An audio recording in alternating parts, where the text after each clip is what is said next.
A tournament only has a few entries left that we have to get in right now. This is the Eliminator Tournament on Underdog. $10 buy-in, $1 million prize pool. We are in. What's very unique about this tournament is instead of it being the regular setup where you have the regular season for weeks 1 through 14, and then you are looking at the fantasy football playoffs for weeks 15 through 17. Instead, every single week, the bottom teams in your pool are going to get chopped from the chopping block. So if you have a horrible week 1, that's when your season ends. So it's not about trying to be the best for the final 3 weeks. Instead, it's trying to be at least not the worst at any point. You can't have a week where you are the worst here. So we're going to go ahead and we are going to hop into this. We'll talk about the flock tourney in just 1 second. Let me update the buy-in level that we have. But thank you again, ladies and gentlemen, for coming out. Excited to draft against y'all. Let me know if you were able to get in this one. But yeah, after this, we'll get in some normal drafts. We'll get in some drafts that probably get in some best ball mania. But yes, we get pick 1 here. Jack telling us to maybe go with CeeDee Lamb. Previously, we were going with Lamb, the back of 1 earlier in the offseason. It is difficult for me to go Lamb, though, based off the McCaffrey projections. We talked about this previously, but once we saw the McCaffrey projections come out on Underdog, it's extremely difficult to fade CMC at pick 1, where you'll literally just look. Underdog has him higher, lower, about 1,700 total yards, about 16 total touchdowns. And if you look at that kind of just raw projection, even if we know that we want to be targeting running backs in the middle round on Underdog and wide receiver gets gross quickly, it's going to be difficult for me to pass on McCaffrey. Now, we have a lot to talk about here. One thing that I want to ask y'all, and maybe you haven't noticed, I definitely have. I've been trying to track it as much as I can.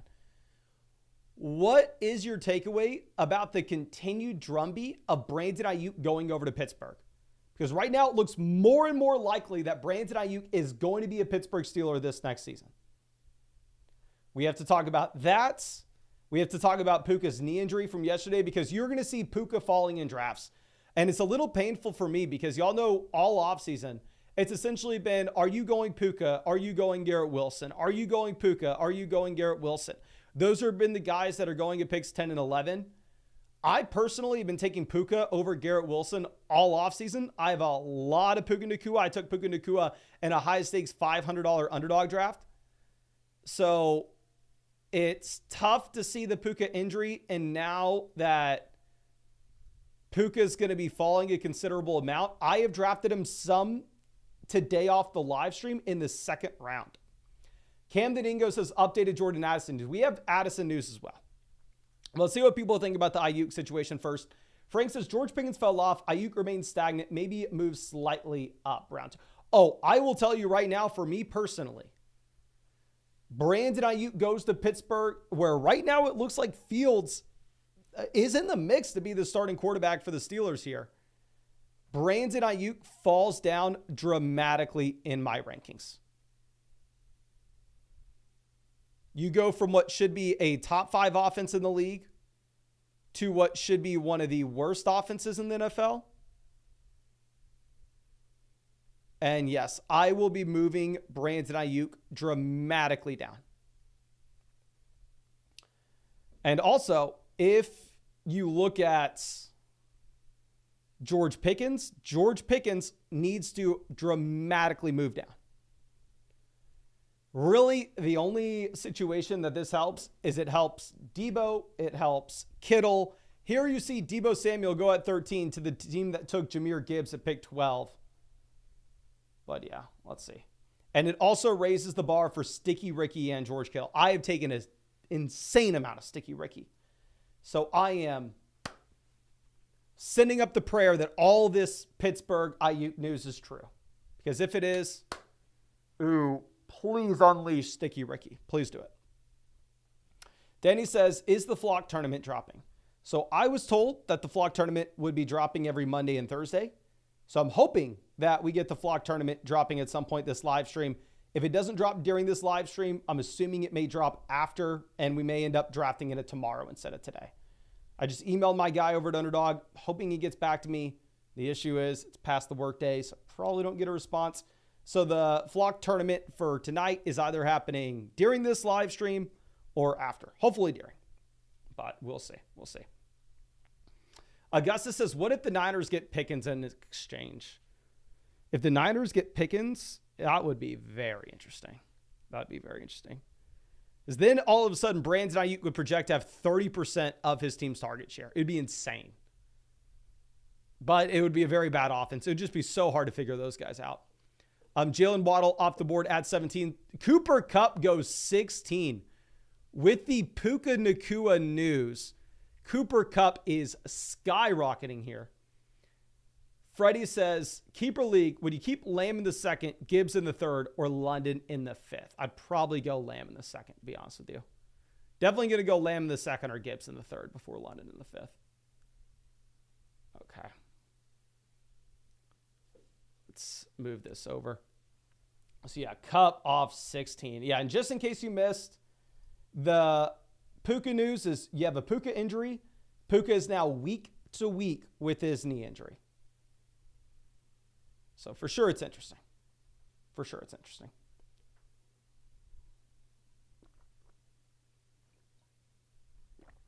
Now let's see what happens. Devonta Smith off the board at 21. Smith typically, Drake London falls all the way down to 20. Did something drop with Drake London today? Chris Olave is falling here. This is a super interesting draft. Let's see what Fazio D decides to do. Goes Olave. I'm going to take Brandon Ayuk as well as Mike Evans. When we go with McCaffrey round one, we really need to lock in wide receiver at the 2-3 turn. And this tournament, the Eliminator, has been live for months. So if you look at a lot of the teams that have been drafted, Brandon Ayuk was really going in the middle of the second round to the beginning of the second round. So it will be a little bit of a unique start here compared to the rest of the teams that were drafted in this field.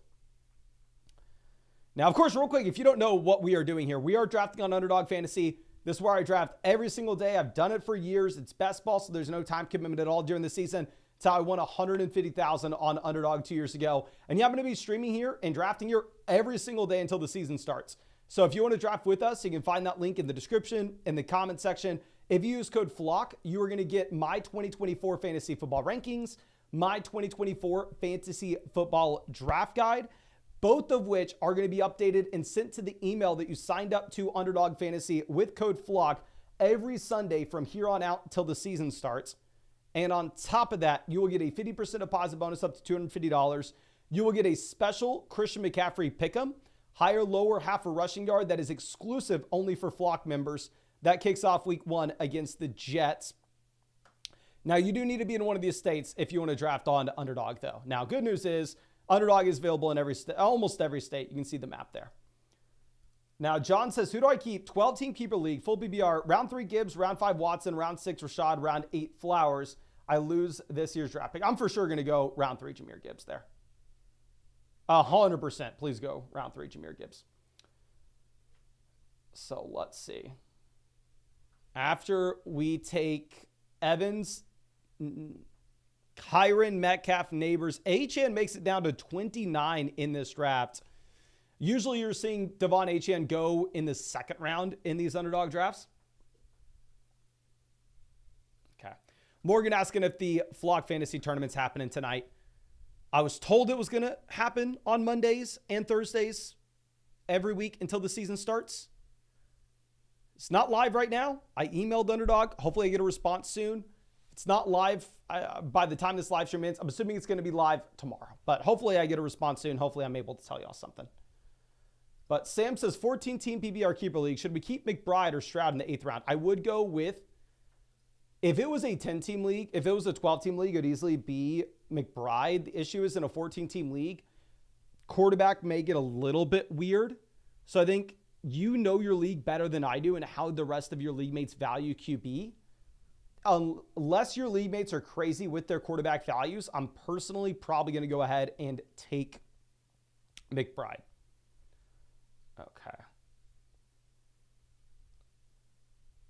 So you have the team at 12 going with the Lamar Flowers turn. You can make an argument from an eliminator perspective that stacks are put you at a disadvantage because obviously they correlate your roster. So if Lamar has a horrible week, Zay Flowers is probably going to have a horrible week.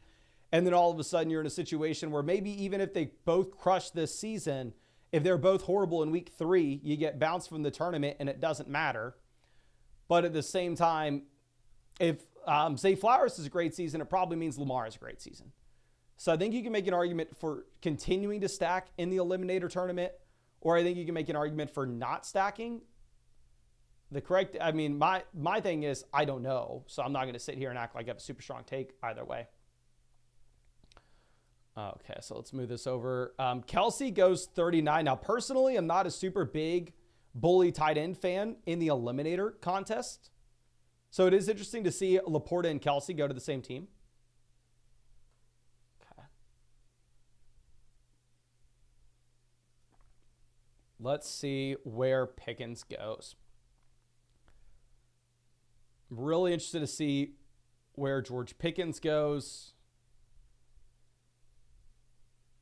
Where Sticky Ricky goes in this draft. Okay. Michael says single stacks seem okay, just not double stacks. I'd probably agree with that, my friend. There should be a 100-team final in week 17. George Pickens goes at 42, which isn't really lower than his ADP. This is pretty much where he goes anyway. I mean, I'm sure y'all have noticed over the past few weeks, I've been reaching. I have been taking T. Higgins over George Pickens, in my mind, for a solid reason. Of course, others have disagreed with me, but let them do them. I'll do me. Okay. Let's see where Denert decides to go. He's gotten 3 receivers out the gate with Lamb, Adams, and Metcalf. Now, the eliminator contest as well, this is one of the very few tournaments where your bye weeks actually matter. I'm for sure going to be going with Jalen Hurts, and No, I'm not going to. We're going to go ahead. We will take Jalen Hurts, Christian Kirk. I personally have really not drafted any Christian Kirk this year because I don't really see where the ceiling is for Kirk. But at the same time, I don't know. Here in the eliminator, not really as concerned about the ceiling. And getting him in round 5, I think is a lot better than where he was previously going, which was alongside Amari, alongside Pickens, alongside T. Higgins. And I haven't drafted him much. I kind of wanted to go through and get a little crazy and go with the bully QB and go Jalen Hurts, Patrick Mahomes, but I'm a little too scared. I don't want y'all to make fun of me. Ron says 12-team PPR, 1 flex. After CMC, should always look to go wide receiver at the 2-3 turn. Not in a league with only 1 flex. If it's start 2 wide receiver, 1 flex, I actually think this year, if you really wanted to, you could go CMC, elite tight end, elite quarterback at the 2-3 turn. I have a video coming out that I just recorded that will be out in 2 days that will dive into all the small details of your specific league and how you should be optimizing from it. Okay. The good fellow says Kirk, 1,100 yards and 6 to 7 touchdowns is doable. My thing is, I just think that's a bad round 4 pick. If we're saying the ceiling is 1,100 receiving yards and 6 touchdowns, I don't know if I want to be drafting that guy in round 4. Typically, I don't. But dear God, I just pulled this up on my phone. Y'all are sickos. Y'all been coming out for these streams, which I appreciate. There are almost 900 of y'all here. Go down there, hit that like button if you have not done so already, ladies and gentlemen. The girlfriend's not here, so I mean, hell, we can go through. We can draft all night. Now, we got to walk the dog, but hell, she can come hang out with us and draft with us. So hit that like button. Jetski says, will you be making a quarterback rankings tier list? If y'all want it, we'll do it. Okay. Let's see. Terry McLaurin off the board, 56. Terry McLaurin has also been falling, which is interesting to hear that McLaurin's been falling lately, where previously the Brandon Ayuk smoke was more so centered in Washington, where now it's pivoting over to Pittsburgh. So you'd assume that McLaurin's getting a little safer.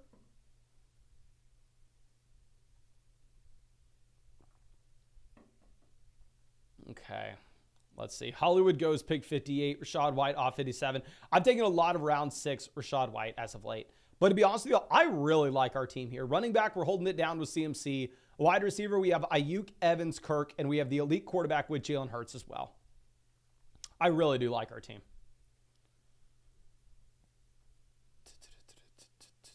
John says 1,000 likes and I'll DoorDash Mason Lubies. Dear God. This is just a me thing, and we're getting way off the rails. This is only 10 minutes in this live stream. Usually I wait till the third draft to start going down these rabbit holes, but I am not a DoorDash. I am not an Uber Eats kind of guy. There's just like, give me my food there right after it's made, or there are very few foods that I feel like are good with delivery. But, okay, let's smooth this over. Crazy Like says, what do you think about the Chargers rookie receiver? It's an open depth chart. I mean, Brandon Rice, in my mind, is not particularly a great prospect, but I'm also an idiot, and I would have said the same thing about Puka Nacua last year, so you shouldn't listen to me. It's an open depth chart. Great quarterback play. I don't know. I mean, I'm not going to sit here and act like Quentin Johnson's 100% the dude. Scant says, Mace, keeper deadline is the 21st. We have Puka, Adams, Diggs. Leaning towards Puka, would you reconsider or wait it out? I'm for sure going to go Puka over those guys. It is a little bit scarier now that you're dealing with a knee injury for sure. But still, I do think that Puka, coming off the best rookie wide receiver season ever in comparison to declining receivers going at age 31, 32, I think you have to go with him. Okay. Now, let's move this over. Joe Mixon off the board at pick 64. Kyle Pitts goes 65. So Kyle Pitts does go behind George Kittle here. I believe there was some Kyle Pitts info that came out today. Let me pull this up and see what that was. Okay.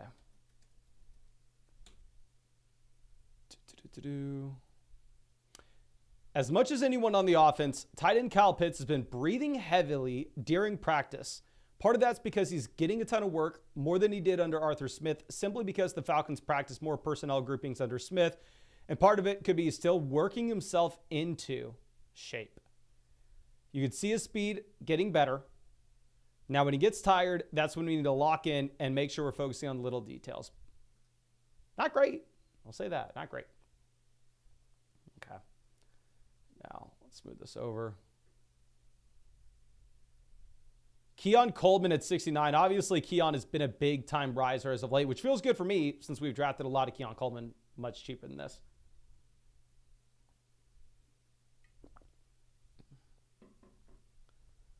See, Denert on the clock goes David Montgomery, picks 70. So like I said, this isn't an eliminator draft, so stacks are going to matter less and bye weeks are going to matter more. And also, I'm going to be a little less inclined to go with rookies in that we kind of need production at the beginning of the year.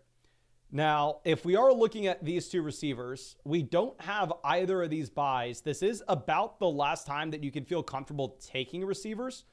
So we are going to go ahead. We will take Rome Odunze as well as Christian Watson to just continue to play catch-up at receiver with a CMC build where we do get the elite level quarterback in Jalen Hurts. I would have taken Kenneth Walker if Kenneth Walker made it to us, to be honest with you. But we can go ahead. We can take the receivers. I do like the idea of drafting fewer wide receivers overall in the Eliminator tournament in comparison to the other tournaments on Underdog. But Danny says, which tournaments do you emphasize stacks? Every tournament but the Eliminator. Every single one but the Eliminator. Hartnell says, should have taken Brian Thomas. If it was a Best Ball Mania tournament where we are trying to set up the double stack with Christian Watson, Brian Thomas, and Trevor Lawrence, I think I would agree with you. But in the Eliminator, when it's all about just trying not to have the worst week, I don't necessarily agree with that. And I could be wrong. Y'all know I'm an idiot. I'm wrong all the time. Okay. Jackson Smith and Jigba off the board at pick 77.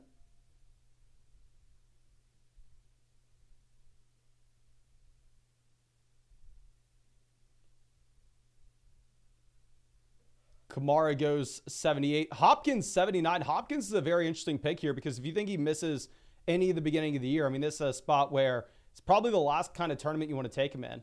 But real quick, so some of the tournaments I've done off the live stream today, Jordan Addison has been falling like a rock. So here's the Jordan Addison update. we were referencing previously. Addison has an October 7th arraignment and plea hearing scheduled in Los Angeles County Superior Court stemming from a citation last month for suspicion of driving under the influence. As a result of the July incident, Addison was charged with 2 misdemeanors, driving under the influence of alcohol and driving with 0.08% blood alcohol content. The report adds that the wideout could potentially face an NFL suspension once his legal proceedings are complete. As the coming season approaches, Addison is slated to work as the Vikings' number 2 receiver behind top option Justin Jefferson. As a rookie, the 2023 first-rounder recorded 70 catches for 911 yards and 10 touchdowns. I know that's doesn't seem great. I don't think Addison gets suspended. Maybe I am coping. Y'all know I've drafted a lot of Jordan Addison. I am feeling more and more confident that this is going to be a situation where they push that court date back. They play the legal game. This gets swept under the rug. There were no videos that came out for the NFL to look really bad. I think the NFL PR team, for right or wrong, probably for wrong with anybody with morals, sweeps it under the rug. People forget about it. And Addison's playing football this season. Okay.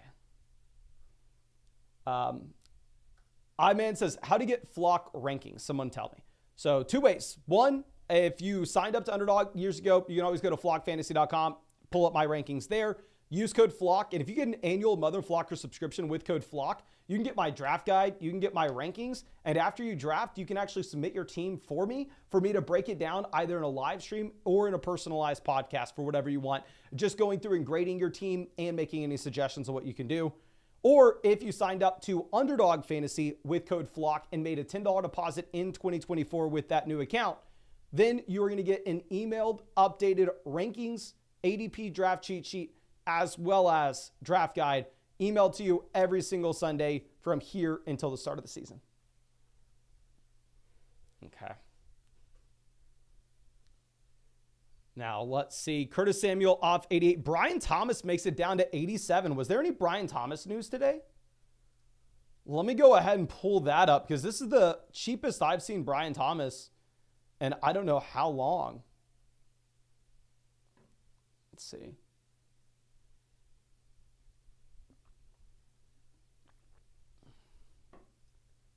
Let's pull this up. Brian Thomas. What was the Brian Thomas? Has there been anything? No, I've not seen anything regarding Brian Thomas for him to be falling down.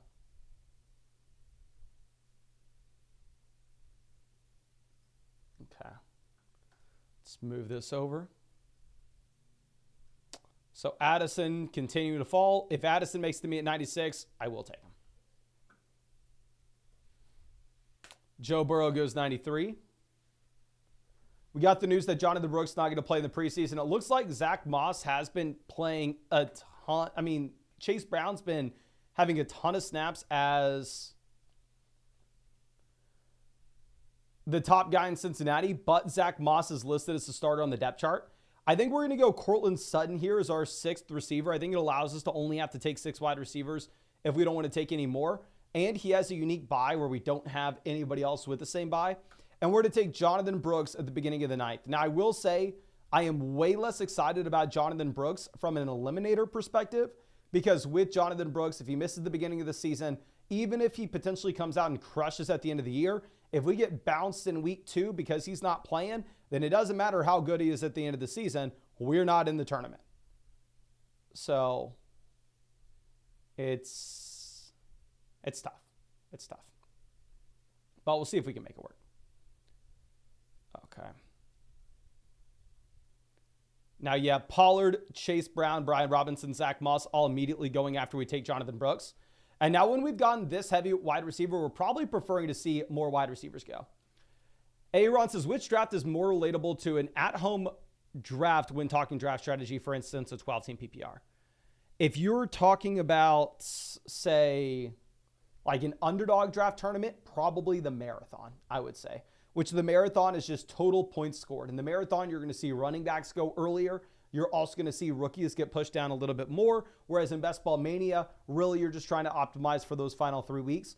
So if you were wanting to just join, say you just joined Underdog, you deposited $10, so you got the draft guide, you got the rankings, and you're going, Mason, you know what? I really just want to practice for my draft this year. I would go hop in a marathon draft because I think that's going to be the closest to what you have for your home league this year.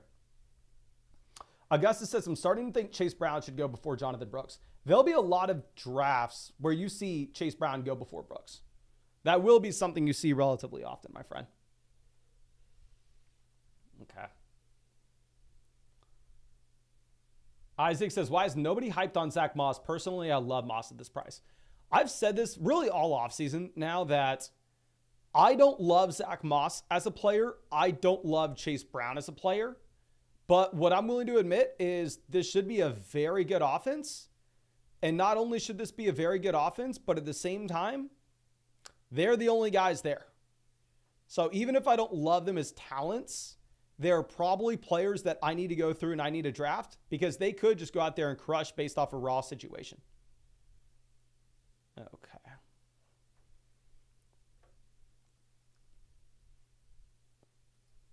Cole says, what do you think about the Jayhawks for this upcoming college football season? I know nothing about that, my friend. I'm sorry. I'm not your guy there.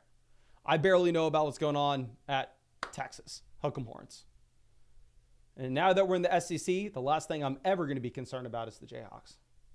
I will say one of my worst college football memories is watching Texas play Kansas. I want to say my freshman year at UT.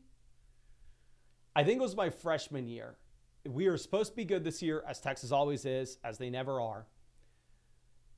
Kansas, laughingstock of a football program, of course. And the game kind of sucks. We're not blowing them out of the water. We're maybe only up by a touchdown. So my friend Will, shout out Will, we left. We walked out of the stadium. We were walking to go to a local wing place to finish watching the game there. Pluckers, shout out Pluckers. And then we got to watch our Texas Longhorns lose in overtime to one of the worst football teams in the country. It was great. Quam says, 12-team PPR, triple, 3 wide receiver, single flex. Tip for a Yahoo redraft with inflated RB values. Don't want to get stuck if the league mates are reaching on RB values. If you're afraid your league mates are going to reach on RB values, I'd probably go with an anchor RB approach. Or maybe even double anchor RB where you go running back out the gate and then slam wide receivers in the middle rounds. Or you go running back, then slam receivers. I would rather reach on a running back in round 1 than feel like we're at, like reach on a running back, say at like pick 9, like take Jahmyr Gibbs there. Whereas you think Gibbs should be ranked like 2 spots lower versus you get stuck in round 5 and you're having to reach on a running back that you think should be going 4 rounds lower. Okay. Let's see. Caleb Williams off the board 112. And of course, we are going to fire up another draft after this, ladies and gentlemen. So don't you worry. We're going to get a Best Ball Mania draft going. Or hopefully Underdog drops the Flock tournament as we are live and we can go through and we can get that. But Donovan says, I'm at the 208 in a 32-team league. I took Pacheco at pick 25. It's a league where we start 1 quarterback, 1 running back, a receiver, a tight end, 2 flex. What does your gut say is a good strategy? Go high-scoring quarterback or just take the Raiders New England last round? For sure, go with the high-scoring quarterback. Go with the high-scoring quarterback because the thing is, the gap that you're going to get from a high-scoring QB to Drake May from a points-per-game perspective will be a significantly larger gap than what you're going to see at running back. And it's not like quarterback's a position that you can figure out off the waiver wire, especially in a 32-team league. It's just not happening. Okay, so good for us to see all these wide receivers going, right? Because this is an eliminator draft. We've gone pretty heavy on wide receiver. We don't have to go with receivers really too soon from here. So good for us to see like Jerry Jeudy, Shaheed, Brandon Cooks all get drafted. Now, Fazio D goes A.D. Mitchell. Perfect for us. Tajee Spears, actually, in my mind, should be rising as he's listed as a co-starter with Tony Pollard on this depth chart. We're going to go Tajee Spears and Gus Edwards. If this was a league where you were incentivized to try to go for the upside in weeks 15, 16, 17, I think we go Trey Benson over Gus Edwards. But with this being an eliminator contest where instead we are just trying to never be the worst and we're trying to get points at the beginning of the season as well, I think getting Gus Edwards makes a lot of sense, especially when we have Jonathan Brooks, because Brooks is always already one of those guys for us that is going to have a considerable amount of long-term upside, while at the same time not giving us much at the beginning of the season. So I don't know if we want to be going down that same path with Trey Benson and doubling up on guys that fit the same profile.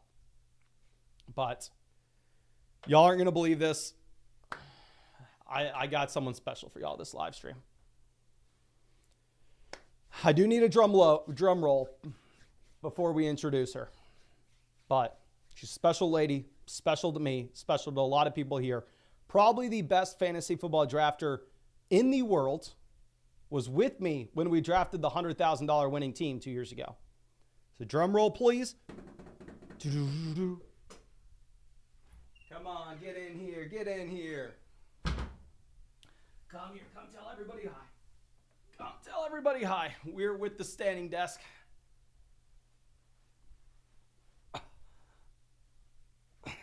They're this way.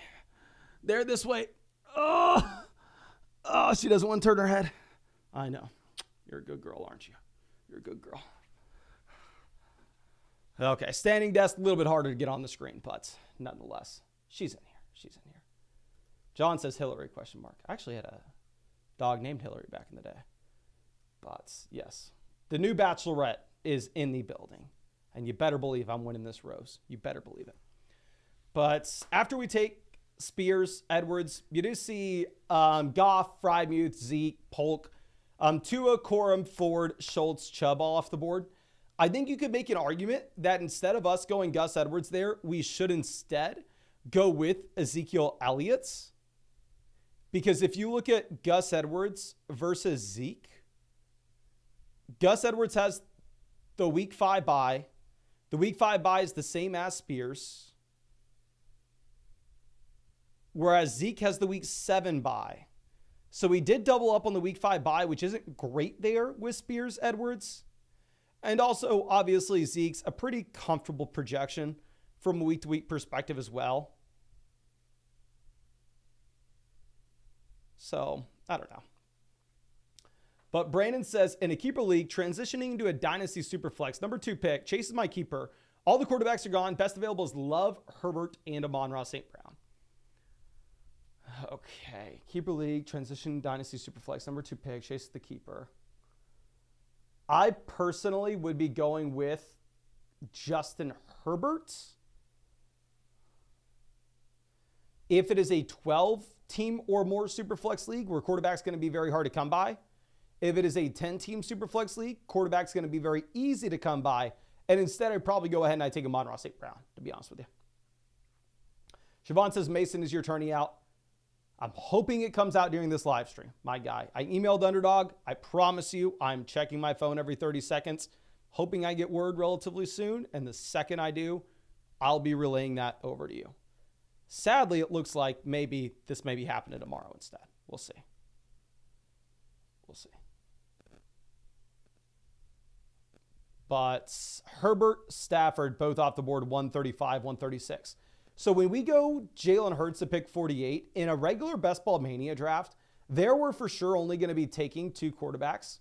But here in an eliminator contest, I am a little more inclined to go with 3 QBs. Definitely we don't have to, of course. And especially if we would have gone with another strong quarterback earlier in this draft, like Tua, then we definitely wouldn't have taken 3.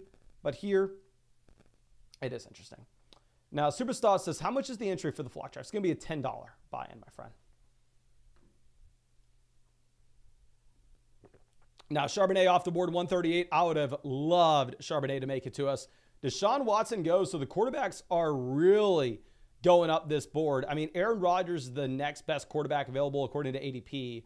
Personally, I'd rather just wait a little bit later than reach on Rodgers here at 144. Okay. Jay Money says, is it time to move up Rice with him unlikely to get suspended this year? He is wide receiver 9 down the stretch this next year. I will most likely be moving up Rashee Rice in our next rankings update.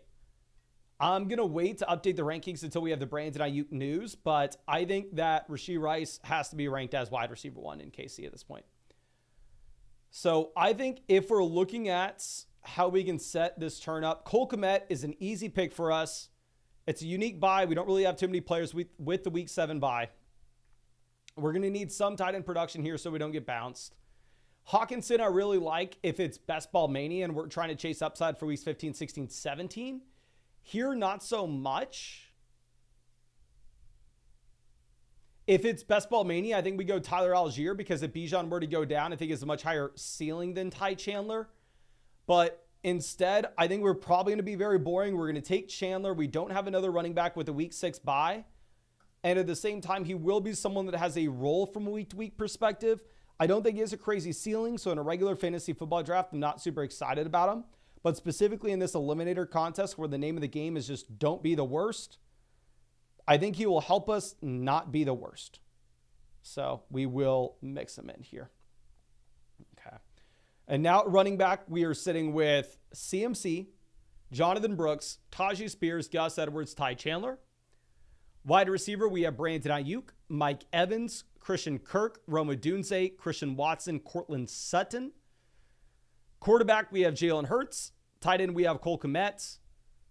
I am not upset about not having the Jalen Hurts stack because Jalen Hurts has a ton of rushing upside, and it's also the eliminator contest, so I don't think stacks are as important. Okay, but Sticky Ricky goes 149, and like I've said, I've taken a lot of Sticky Ricky. Okay. Let's move this over.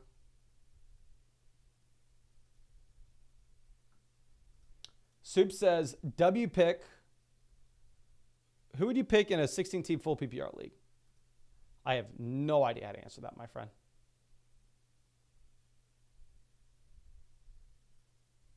I don't know what pick. I don't know what round. I'm sorry. Okay. But Gabe Davis is falling a considerable amount in these drafts as well. Was there just bad news in Jacksonville? Did we get bad Trevor Lawrence news or something? Because like I said, I mean, it seems like these guys are falling pretty much across the board at the moment.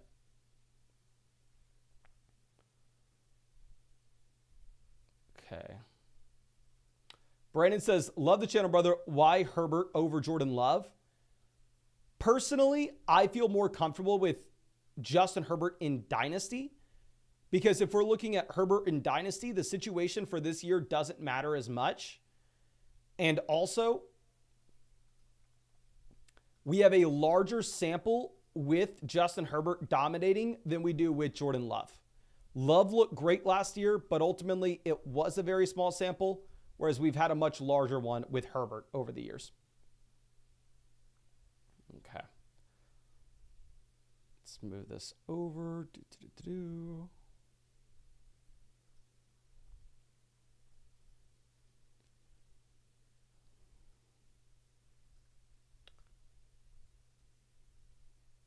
Alexander says, how did Kamara fall that far? Where did Kamara go in this draft? Kamara went at pick 78. To be honest with you, my guy, this is where Kamara goes in every underdog draft. If you wanted to hop in and you wanted to draft Alvin Kamara in round 7 of every underdog draft, you're more than welcome to, my friend. More than welcome. Okay. So let's move this over.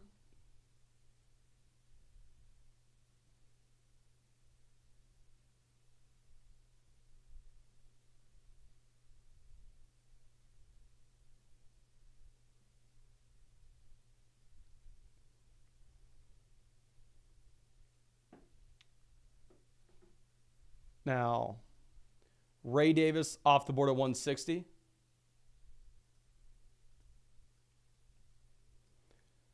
Awkward spot for us. Like I discussed previously, I think we're probably done at wide receiver here with the 6 that we have, specifically because this is the eliminator. And I don't feel like we are too inclined to just continue to take a bunch of these guys hoping for random spike weeks. Definitely if we didn't go with 6 wide receivers as early as we did, I think things would be differently. We'd potentially be looking for another receiver in this range. Just not with this. Henry says, did you see the Kamara to Browns trade rumor? I did not. Let me pull this up. Kamara to the Browns would honestly make a ton of sense.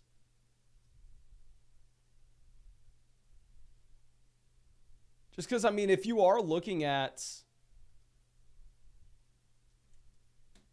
this Browns team, obviously they're trying to contend. Saints don't really have a shot to contend. And even when Chubb's healthy, Kamara would be like the perfect complement for Nick Chubb. Yeah, I don't see anything with Kamara though. Yeah, I don't see anything giving that rumor any validity. Okay, so Michael Wilson off the board, 166. I have noticed Demario Douglas falling a decent amount, and I really haven't seen much with Douglas. Obviously we've seen the reasons why Burton and Quentin Johnston are falling. I think we're going to go Will Levis, QB2 here. It's an awkward spot because Levis does have the week 5 bye. That's the same as Jalen Hurts. But I think we're going to go Levis and then honestly probably reach on K. Dotton as our second tight end and go with 3 quarterbacks and 3 tight ends because this is the eliminator draft.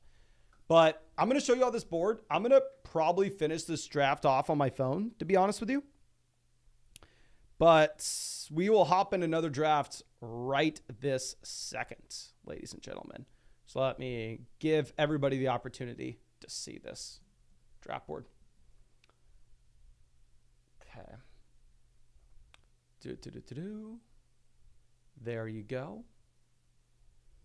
And let's go get in Best Ball Mania. So Best Ball Mania, largest tournament on Underdog. This is a $25 buy-in, $15 million prize pool. $1.5 million for first. The top 20 places all get at least 6 figures, which is really exciting. I love the flat payout structure. And we are going to be in a horrible spot. The reason that we are in a horrible spot is we have to decide if we're taking Puka Nacua. Pick 12 sucks for so many reasons. It sucked before the Puka injury. But now that, I don't know.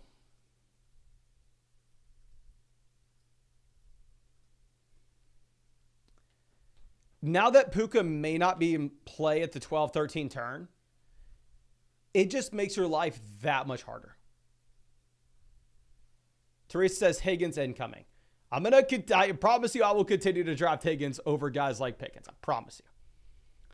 Drucifer says Garrett Gibbs is a beautiful spot. Oh, if we can get Garrett Gibbs, I'll be jumping up and down for joy here. But the reality is pick 12 sucks. Henry said it best. We're probably not going to be able to get that player combo. It's going to be tough. It's going to be tough. This is going to be real tough. Hank says 1K. Are there 1,000 people watching this right now? Dear God, y'all are sickos. I love y'all. Welcome to the show. Welcome to me making a fool out of myself, trying my best to draft a team at a horrible pick. And yeah, if you have not done so already, go down there, drop a like on this live stream. We'll draft teams all freaking day here. Charlie, always happy to see it. My guy says, hook 'em horns. I'm in a Yahoo redraft league, 3 receiver, 1 flex. Been taking the advice on running back, tight end, quarterback. Still feel thin at wide receiver coming at around 4, 5, 6, 7. If this is a 3 wide receiver single flex, I'm very sorry if I misread this previously. My friend, the question I thought you were asking me about over the past few days, I thought you were primarily asking about 2 wide receiver single flex leagues. If it's a 3 wide receiver single flex, I think that, yes, it makes a lot of sense for you to go with a wide receiver early because quarterback and tight end are going to make up a slightly lower percentage of your starting lineup output from week to week perspective. So yeah, I'm completely fine with you going through and making that call. We are going to take Jahmyr Gibbs. And if you look at Gibbs round 1 and then the round 2 receivers, Harrison, London, Collins, Debo, All these guys are about the same tier. I don't know who we want to take. I do know based off wide receiver being very hard to come by in the middle rounds on Underdog, we do want to be going with a wide receiver. So I think we are going to go ahead. We will take Jahmyr Gibbs, Deebo Samuel at the 1-2 turn. If you were to have an injury, if you were to have a Brandon Ayuk trade, I think Deebo Samuel clearly jumps over all these other round 2 wide receiver options. And even if Ayuk doesn't get dealt, I don't know how much better Harrison is than him. But yeah, Charlie, again, I'm very sorry if I misunderstood previously, my guy, but if it's a 3 wide receiver league, I think that you're going to be okay to go through and draft that wide receiver early and not feel the need to force an elite tight end and an elite quarterback. But Henry says, did a couple best ball manias tonight. It was nice going against non-badges until they screwed me on my Chase Higgins double sec. Yeah, that's always the issue, my friend, is they are the wild cards in this draft. And of course, if you want to get into some of these drafts with us, you can find that link in the description, find it in the comment section, find it in the live chat. I draft on Underdog every single day. I've done it for years. It's by far and away my favorite place to draft. They're best ball, so there's no time commitment at all during the season. So I draft hundreds of teams every year. So I won $150,000 on Underdog 2 years ago. And of course, if you use code FLOCK, you are going to get hooked up with my 2024 rankings, my 2024 draft guide. You are also going to be getting a 50% deposit bonus up to $250. You are also going to be getting a special Christian McCaffrey pick'em for week 1, more than less than half a total yard. That is only for people who use code FLOCK. You do need to be in one of these states, however, if you want to draft on Underdog. You can see the map of the states there. But Sherney says, traded my future second for Hollywood in a 4th. I'm okay with it, my guy. My thing is, it's not a move that I would make because I think that you could potentially trade for Hollywood anyway during the season and not have to pay a higher price than that regardless. So, yeah, personally, that's probably not something I would have done. Okay. Now, Sean says, hey, Mason, my draft's this Saturday. Should I fade all 49ers receivers until Ayuk news develops? If you can get Deebo at a value, I'm not suggesting you take Deebo Samuel at 13 in your regular redraft league, go with the running back there. Just wide receivers are crazy on Underdog. But if you can get Deebo at a value, like you can get Deebo in round 3, go for it, my guy, because it would be the best thing ever if Ayuk got dealt. If you can take Deebo round 3 and then he jumps up being worth the round 2 pick because Ayuk gets dealt, I would lean into the uncertainty. Of course, if somebody reaches on Deebo well ahead of you thinking Ayuk's going to get traded, then maybe it's not the best idea. But yeah, J-Rob, the Flock draft on Underdog has not dropped. I'm hoping Underdog drops it during this live stream. If they don't, I'm assuming that there was maybe an issue because they dropped another tournament today and we're maybe having to do the Flock tournament tomorrow. I sent them an email asking if the Flock tournament was going to be posted tonight.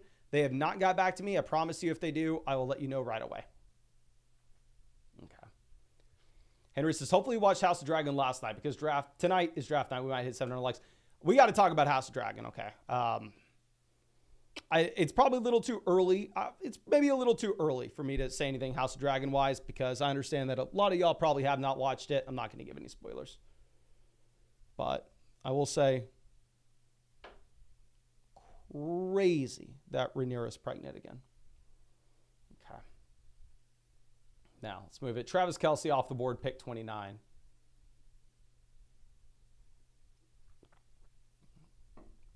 Diggs goes 30. Let's move this over. Kyron 31. If Kyron would have made it to us, I don't care that we probably need to go wide receiver here. I would have forced a Kyron team anyway. I don't care. I don't care. Yeah, all jokes aside, House of Dragon, it was a very bad ending. Like, dear God, it was not good. House of Dragon would have been great. Like, whenever they built up to the end of the episode, I didn't really know how much longer there was. So I thought they were building up to like some big fight that they were about to show us. And I was going to say, oh, that's a good build up for a fight. But then they ended the season. I'm like, that's horrible to end the season on. So I'm in agreement with y'all. But let's see where May's case goes. Has Garrett Wilson, Marvin Harrison Jr. so far through the first 2 rounds. I don't know if both these players were autoed. They're definitely the highest according to ADP. So the team next to us may be on auto draft. I just have no idea. They go Pittman. So because they go Pittman, we're actually going to have a kind of a unique pairing here. We're going to go Derrick Henry, Zay Flowers. Flock up. Let's go Ravens. That's all I got to say here. Like I said, y'all know I'm not a big Derrick Henry guy. I'm not taking Derrick Henry at ADP. I'm not taking him in the middle of the third. I think I'd rather just take Josh Jacobs in the middle of the fifth. But if Derrick Henry makes it this far, I know I'm not going to get Josh Jacobs at the end of the fifth. So I'm not getting Jacobs at pick 60. Might as well mix in Derrick Henry. It's an interesting spot pairing him up with Zay Flowers, of course. But maybe we just say, oh, what happens if the Baltimore Ravens are a top 3 offense in the NFL this season and they just go out there and they absolutely crush? Which is a possibility, of course. It is a possibility. Okay.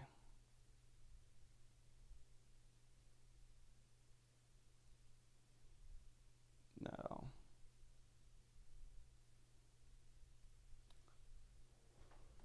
Let's go. Mahomes off the board, 44. Very interesting for the team at 5 to go for Kelsey at 29, specifically setting up the Mahomes stack at 44. This is now back-to-back drafts where we have seen Cooper Kupp go in round 2. I think it's noteworthy to point out, obviously, the Puka injury will change up draft boards. Kupp round 2, in my mind, is extremely aggressive. But I don't know. I mean, if you think he can get back to where he was 2 years ago, then obviously Cooper Kupp would, be worth the 101. Okay. Abby says, wait, why did you take Zay Flowers round 4? So in your regular redraft league, you're going to find great wide receiver values in the middle rounds. So you're going to be able to wait. You're going to be able to get like Zay Flowers round 6. The issue is if you are looking at these underdog drafts, you're not getting great wide receiver values in the middle rounds. And you need wide receiver production. There's no management during the year. You can't trade for a receiver during the season. You can't make a waiver wire move. So for us to pass on a wide receiver at pick 37, it would just be absolutely brutal. We have to go wide receiver at 37 because of this draft format. So the question is, do you want to go with Zay Flowers, Amari, Christian Kirk, George Pickens, Xavier Worthy, T. Higgins, Keenan Allen? Out of that group, I think it's an interesting pick to go ahead and take Zay Flowers, especially paired up with Derrick Henry, because I don't know if there are going to be too many Henry Flowers pairings based off the way that ADP has lined up all offseason. Okay.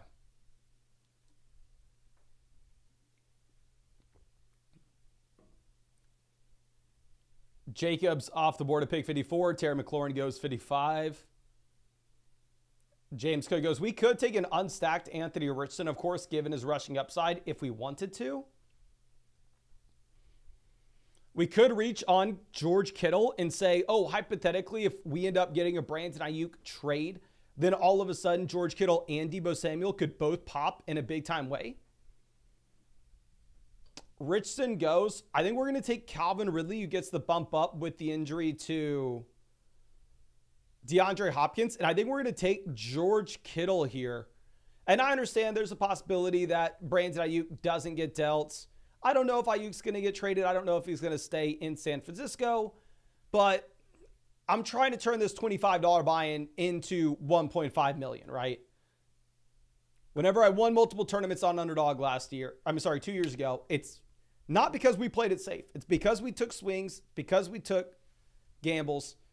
I think here the swing that we are taking is what happens if Ayuk gets dealt and all of a sudden significantly more targets flow to Deebo Samuel and George Kittle. So we'll take him here. And I don't think Kyle Pitts is that much better than Kittle, to be honest with you.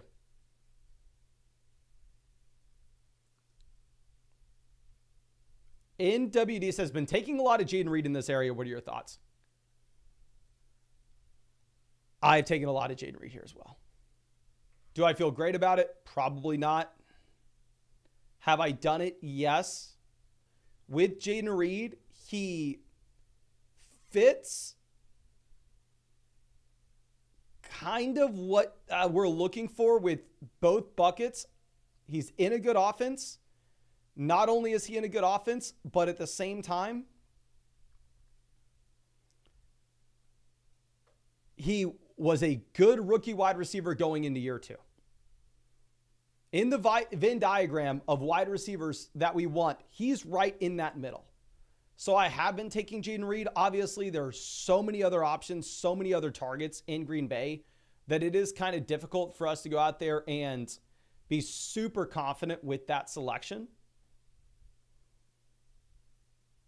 I was taking Reed before Calvin Ridley, previous to the DeAndre Hopkins news. But now that Hopkins is going to miss he's going to miss 4 to 6 weeks with this knee injury. Obviously, he may be back by week 2. He may be back by week 3. We have no idea. But he's going into week 12. 12th season. So I don't know if we can rely upon him. I'm fine going through and rolling the dice. It's RG says, what up? Are double stacks worth it? In Underdog, I would say yes if you're getting them at a value. In your regular redraft league, I would honestly probably say yes if you're getting them at a value. If you're going to go out of your way and you're going to reach on them dramatically, probably not. Okay. Now, JSN off the board at pick 73. Since we go Ridley, we have 3 wide receivers. It's not like we're dying for a wide receiver here. I mean, if we get someone that we like at 84, I'll take him. But it's not going to be the end of the world if we don't. Okay. Jake Ferguson, 74. So it looks like that team there at pick 2 is trying to set themselves up with a CeeDee Lamb, Jake Ferguson, Dak Prescott double stack, getting Dak presumably at pick 95.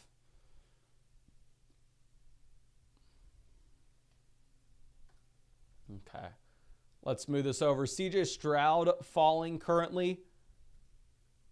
Let's see. Where's the Nico Collins team?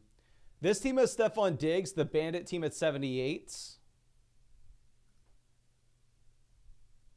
The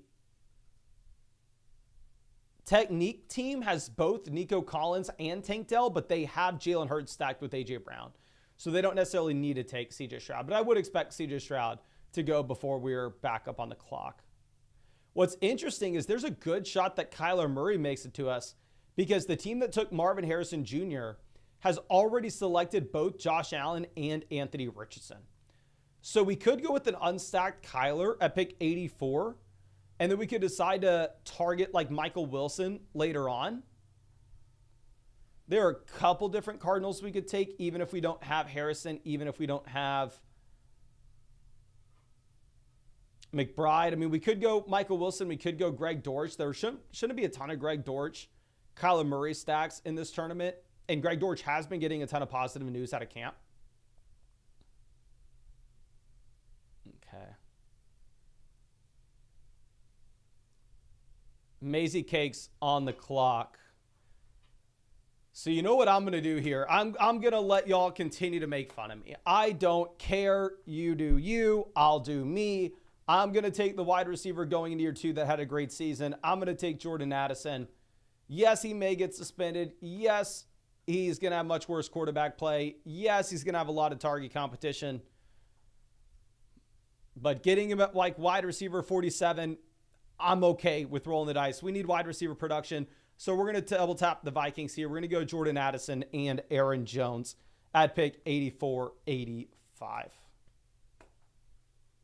Caleb says, is Josh Allen's ADP too high? I would say no. I think all the elite quarterbacks are phenomenally priced this year. Like if you look, obviously I don't go with an elite quarterback in this draft, but if you look at the vast majority of the teams that I draft, I have either Josh Allen, Jalen Hurts, Mahomes, or Lamar. I think they're very reasonably priced in round 4. Okay. Now, yes, y'all can try to tell me not to take Jordan Addison. You can try to talk me off the ledge. And honestly, I agree with you. I know I shouldn't do it, but this is a tournament where we're trying to optimize for the final 3 weeks. Great prospects, very solid rookie season. I know the situation's worse this year. I get it, but I'm fine rolling the dice. Waffle Taco says elite tight ends are a good price too. I completely agree with that. I'm taking a lot of elite tight ends as well. Okay. Now Najee off the board at 90. Interesting to see Kyler Murray make it all the way down to 89. But that's what happens when the team that took Marvin Harrison Jr. goes Allen and Anthony Richardson. I'm fine going with like 2 elite quarterbacks. But I think going like Allen at 38, instead of taking Anthony Richardson at 59, I would way rather just go through, pass on Anthony Richardson, and take Kyler Murray at the 7-8 turn to pair it with Harrison. Because you're still getting a ton of quarterback production. You're still drafting them relatively high. But you're going QB in rounds 4 and 7 instead of rounds 4 and 5 there. And I feel like it's maybe a little more reasonable.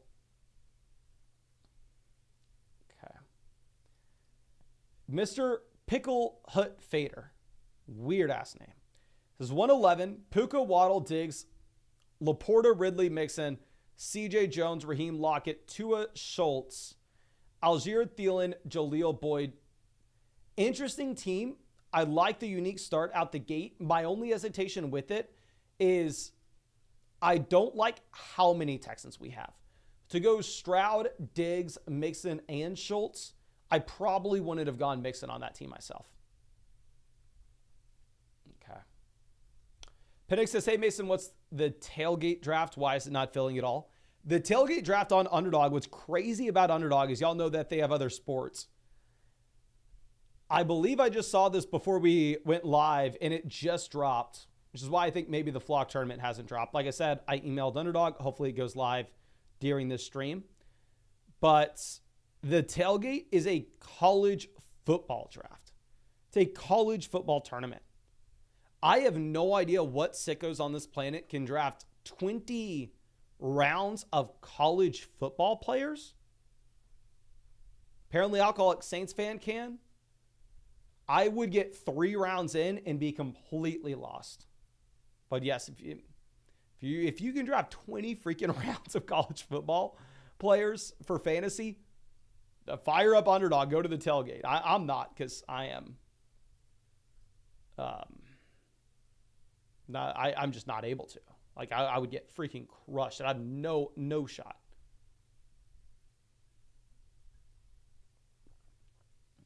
Naeem says, I did a tailgate draft, and I don't know what the hell I'm doing. Yeah. I know that I have no idea what I'm doing, so I'm not even going to try to step in there.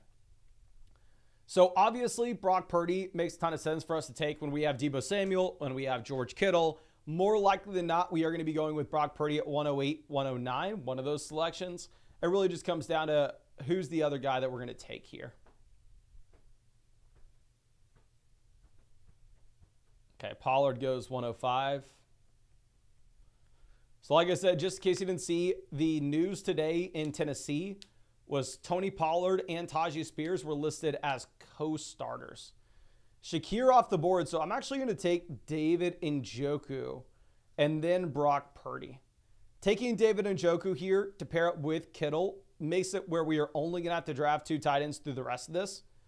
And I think it's a very interesting combo, especially knowing that Kittle's going to be one of these tight ends that we get random 30-point spike weeks from. However, he's also going to be a tight end that comes out and occasionally gives you 0 points. So I think it's an interesting spot to go through, mix in Njoku. And then obviously, like I already discussed, Purdy does make a ton of sense to pair up Purdy, Deebo, and Kittle. Juice First says co-starters. Yeah, I'll take Spears. Yeah, so I personally have been drafting Tony Pollard. I was previously saying I'd rather have Tony Pollard in round 9 than Tajay Spears in round 10 based off the contract that they just gave Pollard. But the report saying that they were co-starters, in my mind, makes it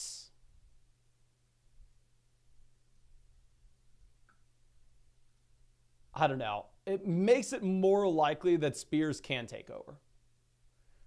Like, I think it's better news for Spears than it is Pollard. At least personally, how I'm reading it. Okay. Now, Jerry Jeudy off the board at 116. We're still definitely needing wide receiver here, right? I mean, wide receiver, we only have Deebo, Zay Flowers, Calvin Ridley, Jordan Addison. God, if Addison has a good year this year, I will be streaming next year from my yacht. And I'll be streaming from my yacht, and I'll have... Is he still in the chat? Let me see. I think he's gone. Never mind. I'll have John cleaning the barnacles off the boat. I'll have a live cam that's pointed at the bottom of the boat, specifically when we're in between drafts, and I can cut to John scraping the barnacles off. Okay, yes. Well, we'll name the yacht the Addison. Honestly, that'd be a pretty good name for a boat, the Addison. Obviously, I've never had the luxury of having a boat, but I'm not in the business of naming boats, but Addison sounds like a good one.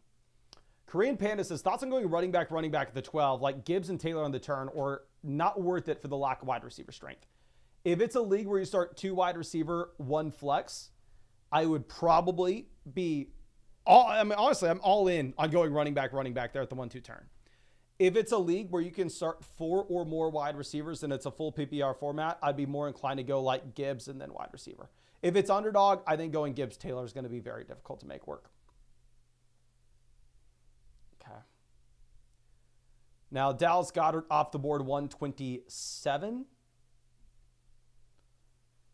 Dear God. What? I'm getting nervous. Honestly, I'm getting nervous. Like, I have no idea what we're doing here. Ray says, how's my team looking? 10-team PPR, double flex, 6th pick, in round order. Hall Gibbs. If you can go Hall Gibbs out the gate, then for sure go running back. This is great, my guy. Harrison, Ayuk, Waddle, Lamar, Flowers, Pitts, McLaurin. I know it's a 10-team league. I know that it should be easier to find values in a 10-team league when you get to the middle, late rounds, but this is just phenomenal top to bottom, my guy. Love that team. I'm trying to figure out, I maybe don't want to be rostering so many wide receivers at the bottom end of the team. I'd be interested to see what running backs to be on the waiver wire, but still great. Okay. I'm going to do this. Don't make fun of me. Actually, no, I can't. Never mind. I was going to go Jerome Ford and Nick Chubb here at the turn, back to back, but we already have Njoku. I don't want to have 3 Browns on the squad. God, what are we doing? It's just such an easy pick to go Ford and Chubb and lock up every single Cleveland Brown touch. But we already have a ton of running back production with this room. We don't have much wide receiver. I'm going to go Jalen Polk, and I'm going to hate myself for doing it. I'm telling you right now, I hate myself for taking Jalen Polk over Nick Chubb.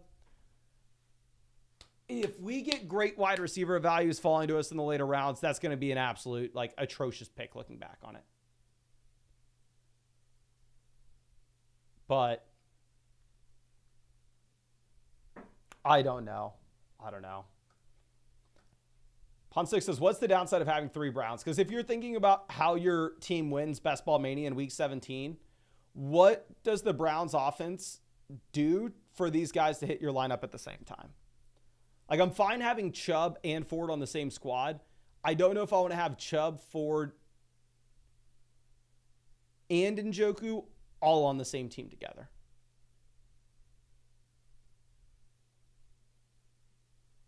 Okay. Frank says, breaking Niners news. I'll see if I can find anything. I know people have been claiming all day that Ayuk is dealt. Okay. Let me see if we have anything for real this time.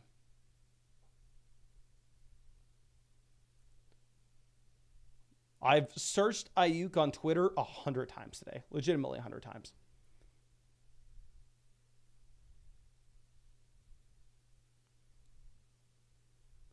Okay. There's no Ayuk news.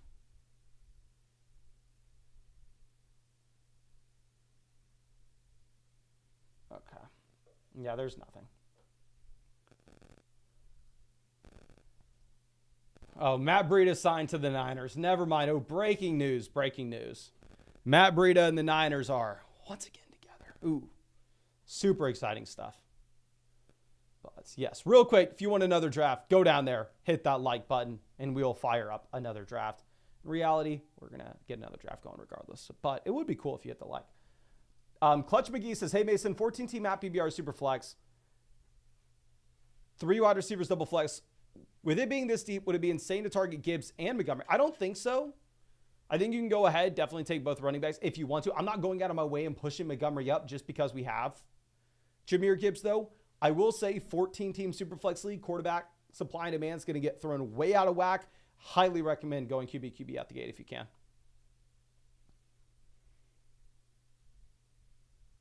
Okay, so let's move this over and let me try to not hate myself for passing on Chubb in favor of freaking Jalen Polk in the last round. Hunter Henry 149. Algier 150. God. This is a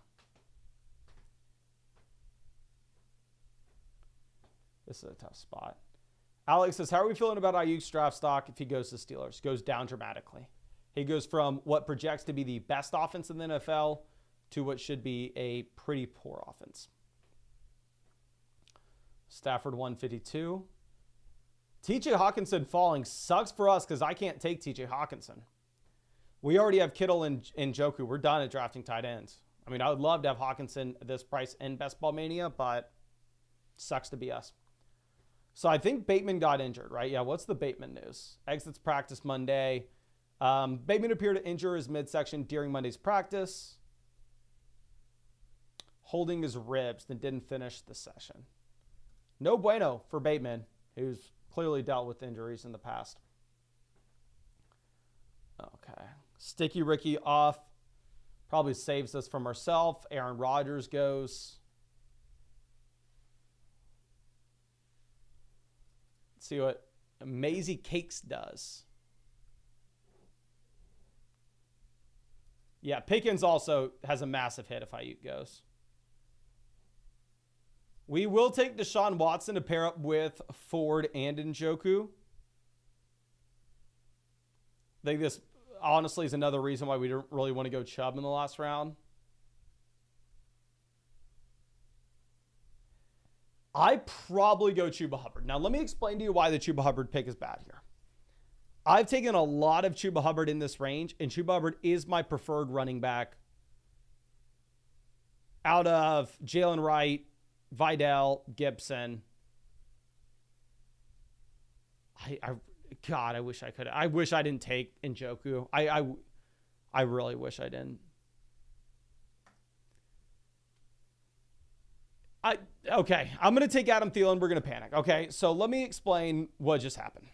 One, I'm an idiot. I shouldn't have taken David Njoku a little earlier. Instead, we could have gone Nick Chubb, and instead we could have gone with, I don't know, freaking TJ Hawkinson here at a massive value. But your boy's dumb, so this is the spot we're in. So if we're looking at this is a team that at running back, we have already front-loaded a ton of this production. The profiles of these running backs, Derrick Henry, Aaron Jones, these are veterans that you would assume they're not getting better as the season progresses. At least I'm not expecting the 30-year-old. I'm not expecting the 31-year-olds to get better in week 13. Then you look over at Jerome Ford. Jerome Ford's also one of these guys that will get worse as the season progresses. Why you're drafting him there at 132 is for his upside that he has before Nick Chubb comes back into this offense. Once Chubb's back, Jerome Ford's not given much. Chuba Hubbard, a running back that I take a ton here at 157, is the same profile as Jerome Ford, just in a worse offense, where he should be the guy that gets everything for the beginning of the season. But then when Jonathan Brooks comes back, you are going to see a significant fall off. So I don't know if we want to stack too many of those profiles together. We already have it. So I think we avoid it here. Now what I'm about to do is I'm about to bounce from this draft and we're going to go hop in another. So let me show you our draft board. I'll keep you posted on what we do in the final 4 rounds. But we have Gibbs, Henry, Aaron Jones, Jerome Ford at running back. We're going to take one more running back in the next 4 rounds. Wide receiver, we have Deebo Samuel, Zay Flowers, Calvin Ridley, Jordan Addison, Jalen Polk, Adam Thielen. Tight end, we have Kittle and Njoku. Quarterback, we have Purdy, Deshaun Watson. We have Purdy double stacked with Deebo, Kittle. We have Watson stacked with Njoku. And you can also make the argument for Ford. So what we're going to do here for the rest of this is we are going to be taking one quarterback, we are going to be taking one running back, and 2 wide receivers. And I'll keep you posted on who those guys are. But let's go ahead. Let's hop into another Best Ball Mania draft. $25 buy-in, $1.5 million for first place. And yes, we got to get in as many of these drafts as we possibly can, because you max out at 150. You better believe your boy's maxing out. And I only have 35 potential left. So we in here, we're at pick 4. Mr. Filthy Wub says, is Fields a top 5 quarterback this year? So one thing, I want to stand by my statement that I've made for years and years and years, that people have hated me for years and years and years with, that I think now is not as much of a hot take as it once was. Justin Fields is a bad real-life NFL quarterback. Justin Fields, from a fantasy football perspective, is good because he's going to run the ball. Now, with that being said,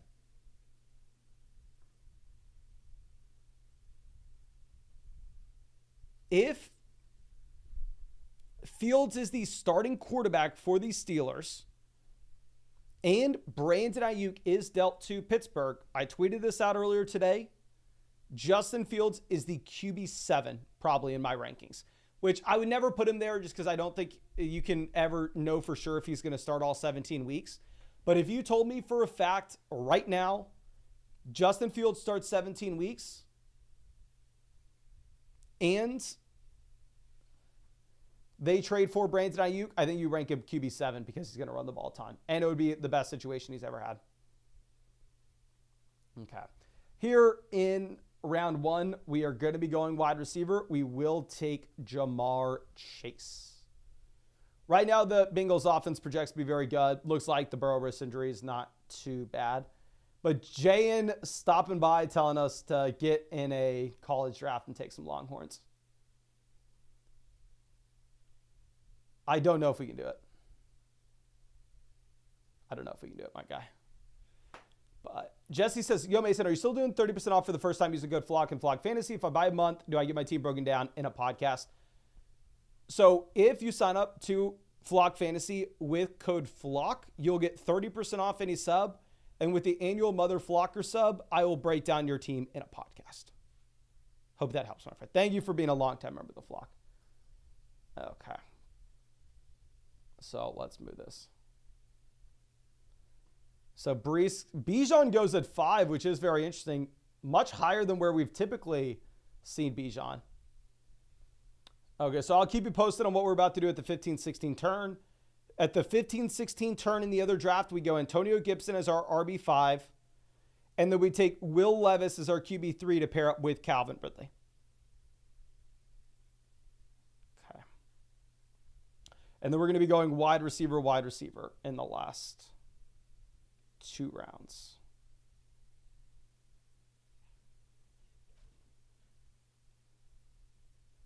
Okay.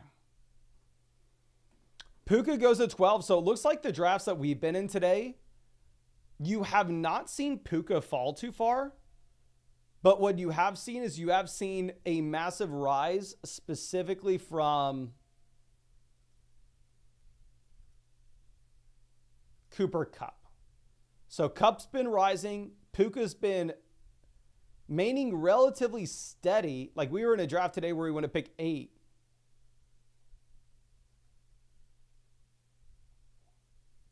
But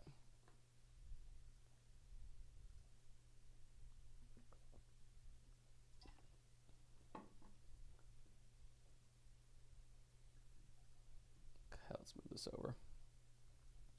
Deebo Samuel off the board at pick 16.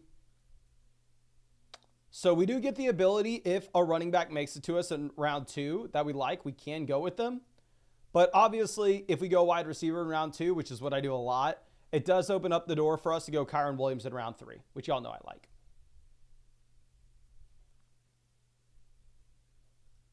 Okay.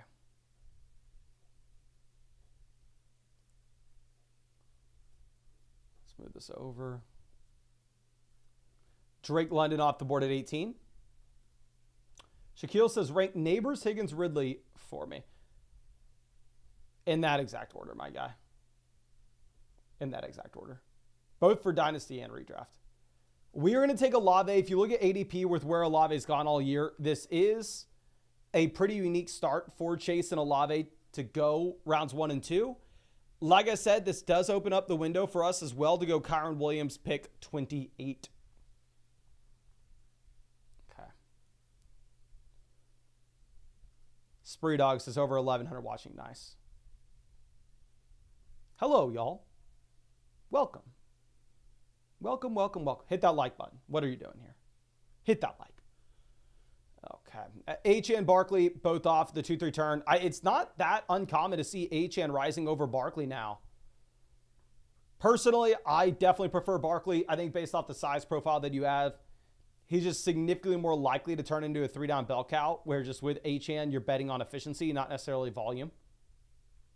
And both offenses should be really good, right? I mean, the bonus you get with Achane, though, is Tua doesn't have the same kind of rushing upside of Hurts, so you're not going to deal with vulture touchdowns at the goal line. And at the same time, you're probably not going to be dealing with a quarterback with a lower checkdown rate overall. Malik Neighbors goes 26, so we're either going to get Kupp or Kyren. Kupp goes, so like I said, when we go Chase Olave out the gate, the reason I go Olave there in round 2 instead of Saquon Barkley is so I can give ourselves the ability to go Kyren Williams round 3. I think I've said this a ton, but my favorite start on Underdog this year is wide receiver, Kyren Williams. And your regular redraft league, you're not going to be able to get Kyren Williams in round 3. There you would have to take him in round 2. But he does go in round 3 of pretty much every Underdog draft. So I have drafted him in a considerable amount of these. Okay. So, God, yeah, the season's here, ladies and gentlemen. The season is here. Let's move this over. Zay Flowers goes 31, so pretty high for Flowers compared to what you typically see. I mean, Zay Flowers here jumping over Henry, jumping over Diggs, jumping over Pittman, jumping over Dell. Whereas if you look at ADP, typically he's going behind all those guys. Sadly, I'll check. Let me check my email real quick. Like I said, I emailed Underdog asking if they were going to drop the flock tournament tonight. I have not heard back. I am assuming that means the flock tournament will be tomorrow, which I am sorry for. I don't have much to say over it. I promise you I wish it was today. I thought it was going to be today, but your boy can only do so much. Okay. In the other draft, we went Tyler Boyd round 17. And in round 18, we're going to try to get a little bit of a unique pick and go Josh Reynolds. I was hoping we were going to get Jalen Hyatt, but it is what it is. Okay. Jayan says, I can't wait for y'all to see Jonathan Brooks. I'm hoping Brooks is good to go, my guy. I'm hoping. Okay.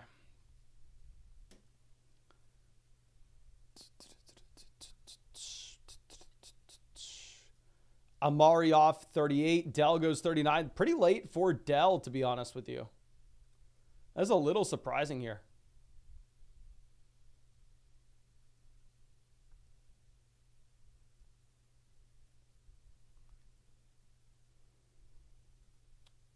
So moving over, you have the elite quarterbacks falling a considerable amount. Mahomes goes there at the 401, so that team could double tap Mahomes, Kelsey, but Josh Allen doesn't go off the board until 41. Lamar goes 42. George Pickens is falling, given the fact that it looks like Ayuk may be a Pittsburgh Steeler. I am actually not going to take Pickens. I'm going to go McBride. I'll explain why in just a second.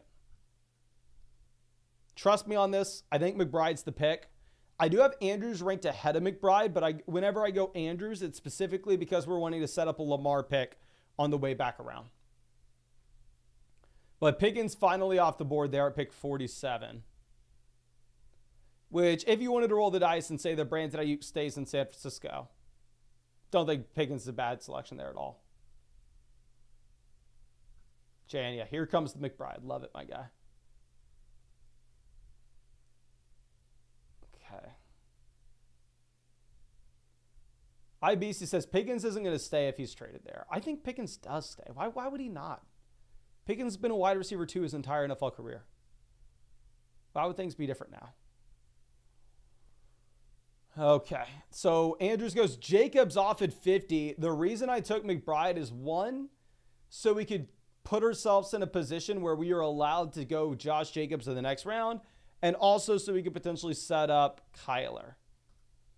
So going McBride there at pick 45 now puts us in a very awkward spot. Keenan off the board. The thing is, and I know y'all are going to hate me for saying this, I know it's a bad selection.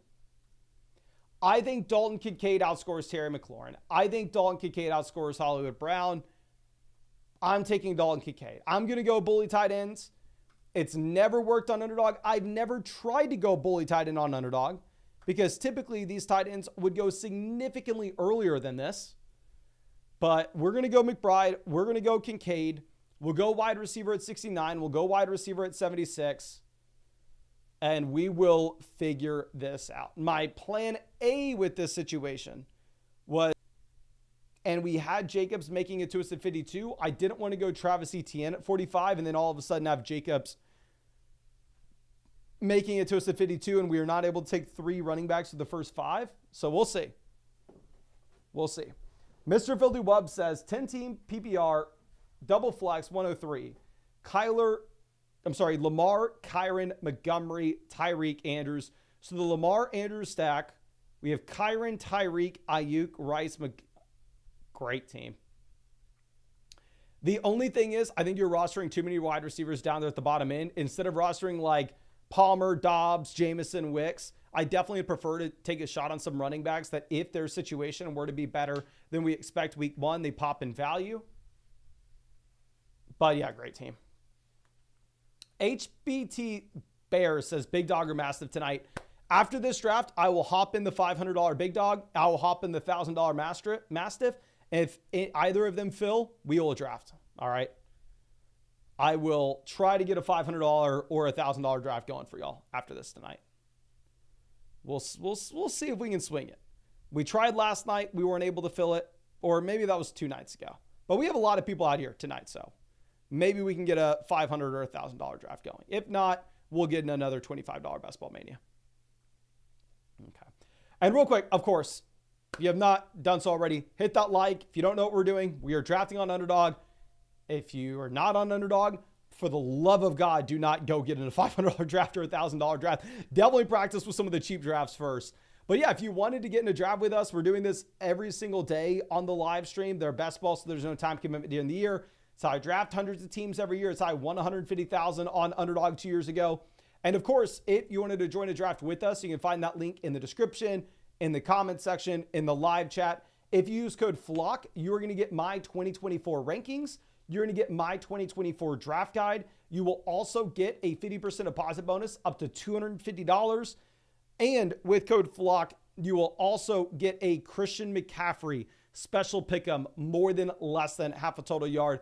Only with Flock, that's an exclusive. I will say you do need to be in one of these states if you want to draft on Underdog, though. But you can see that map there. Now, let's see.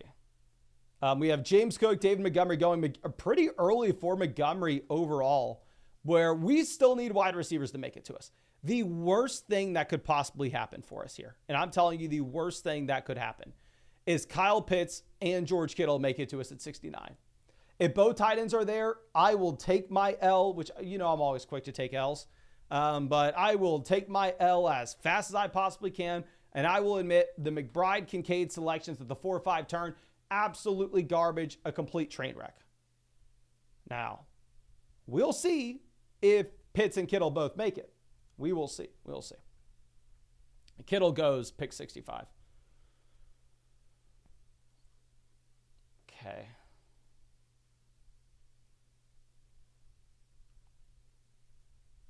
Crazy on the clock. Crazy Marley. That's the name. What are they doing? They go Pitts. Oh, thank God. We were sweating there. We were sweating there, ladies and gentlemen. Christian Watson goes, like I said, we kind of need a receiver. I don't want to say we kind of need a receiver. We definitely need a wide receiver, but when you give me the ability to take Joe Mixon, like if it's Joe Mixon or Ladd McConkey, if it's Joe Mixon or Brian Thomas, I will go ahead and I will take Joe Mixon here. We need a wide receiver more than anything. We only have Chase and Olave so far, but it's going to be extremely difficult for me to pass on Joe Mixon at the 6-7 turn. Okay.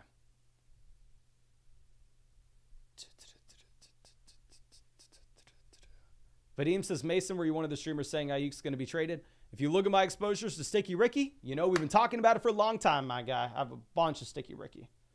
So, no idea who was saying Ayuk was not going to get traded.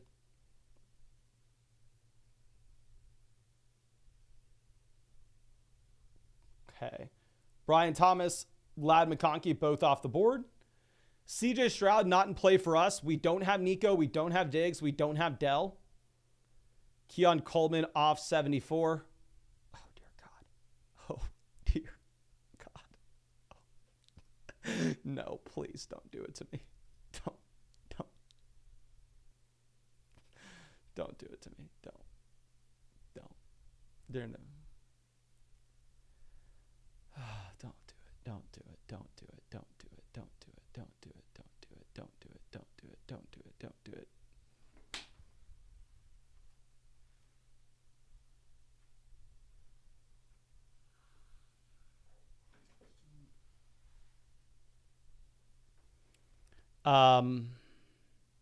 Well, that happened.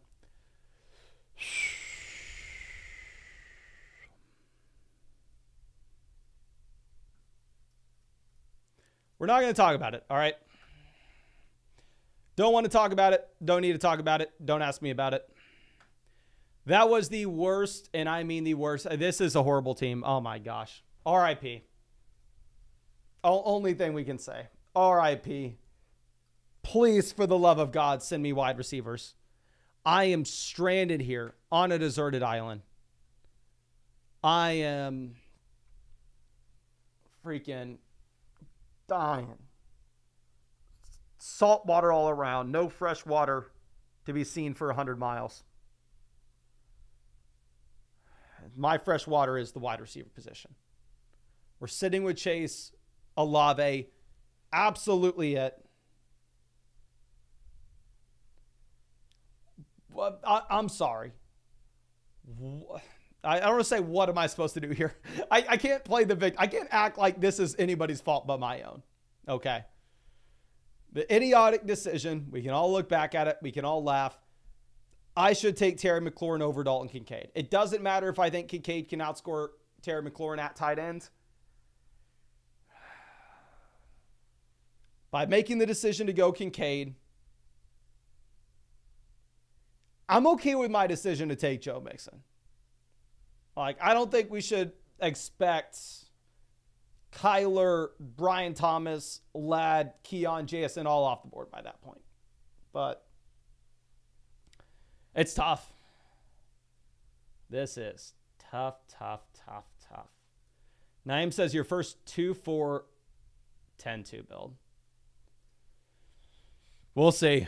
We'll see. Because we have Chase and Olave, I think we can maybe stop at 9 receivers. We're going heavily anchor wide receiver. Now, this is kind of the structure I won the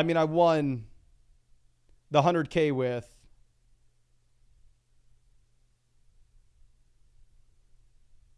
But at the same time, it's not. I mean, it's the structure in the way that we have 2 wide receivers through the first 7 rounds.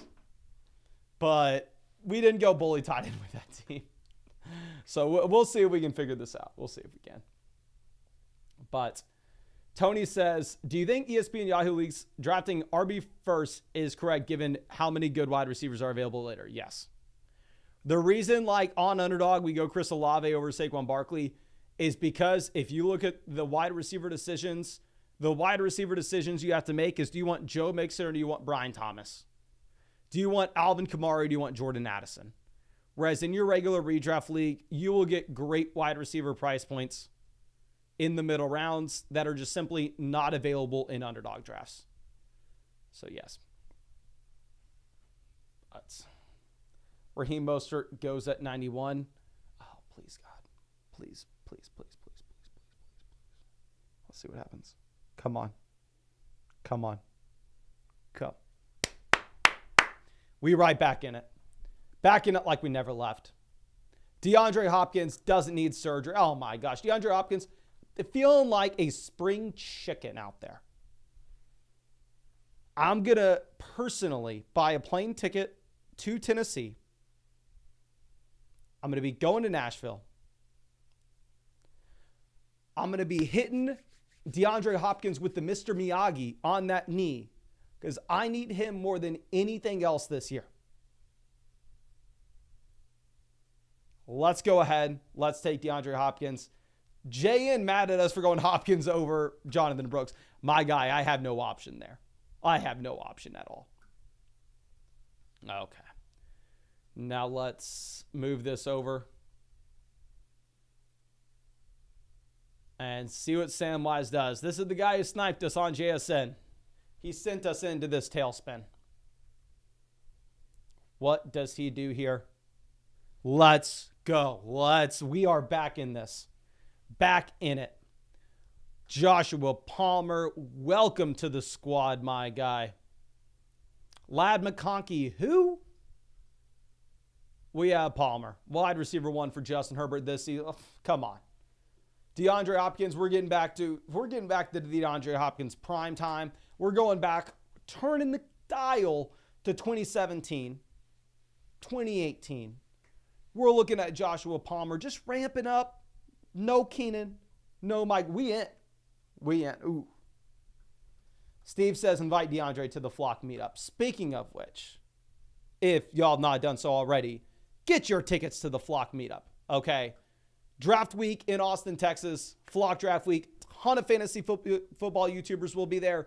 I will be there. And at the end of the week, we are hosting a Flock meetup with all the fantasy football YouTubers with myself in Austin, Texas, August 22nd. Make sure you are there. Come on. I'm sorry we had to sell tickets. I just have to tell the venue how many people are going to be there. You can grab a ticket on flockfantasy.store.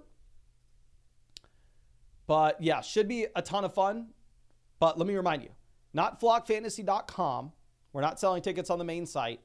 I had to set up this the rinky-dink ticket thing on flockfantasy.store. But the tickets are only $15. The only reason is because I just need to tell the venue how many people are going to go. I mean, we're giving out free merch. I'm giving out half-price beer. Should be a ton of fun. So make sure you are in Austin, Texas, August 22nd. JN will be there. JN, make sure you do not get a ticket. I already know you're going to be there. I already got you on the list. Okay. Tony says, can you please do an ESPN draft to see how you approach? Possibly, my friend. It'd be in a video, not a live stream. So we're going to do during that Flock draft week, we're going to do a redraft league where there will be some pretty damn high stakes, my guy. So really nervous for that redraft league, doing everything I can. We're definitely going to do that and live stream it. Okay. And the redraft league's actually going to be on a different channel. We're going to put a bunch of stuff over on this other channel with a bunch of other fantasy football YouTubers. It's going to be the league that I care most about. We're going to be making a ton of behind-the-scenes content. We're going to be making just a ton of stuff. You can look it up on YouTube. It's called the Flock League. If you want to follow that channel, if you want to see that draft, I'll go ahead and I'll grab the link and put it in the live stream for you if you're not already subscribed to it. But do we have a wide receiver we can take? Oh, do we want Shakira? I don't want Shakira. I feel like we don't. Shakira, in comparison to some of the other guys in this range, I'm not a big fan of. But who freaking cares? I need wide receivers. I need receivers. So we're going to go with Shakira here. And yes, the link to that fantasy football channel, it's not going to be fantasy football advice.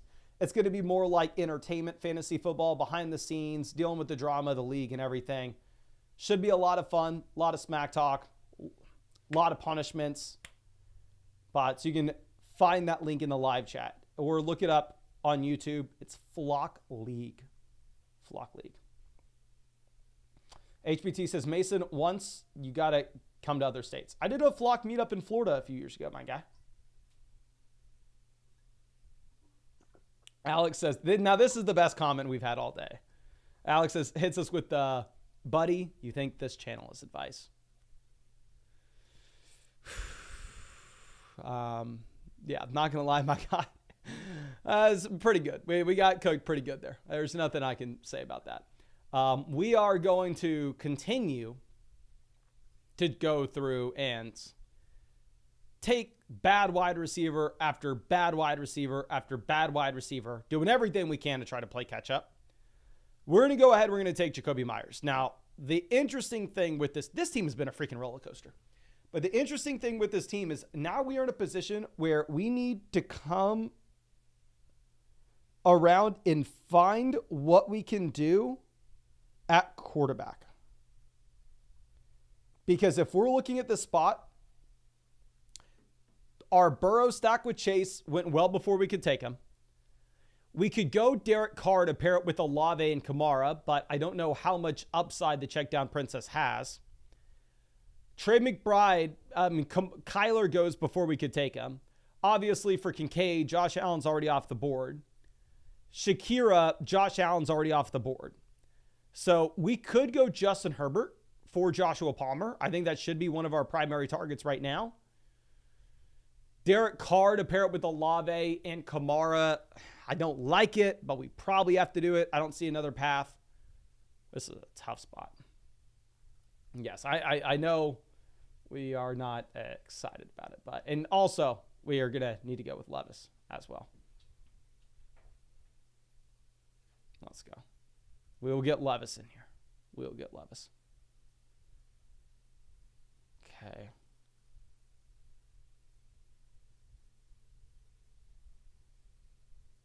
Let's move this. Corum, Charbonnet, Gabe Davis, all off the board. Another thing we can consider is looking at wide receivers in the upcoming rounds that their quarterbacks have not been selected. So somebody like Mike Williams would fit that mold, right? Where we could go Mike Williams and target Rodgers later on as well.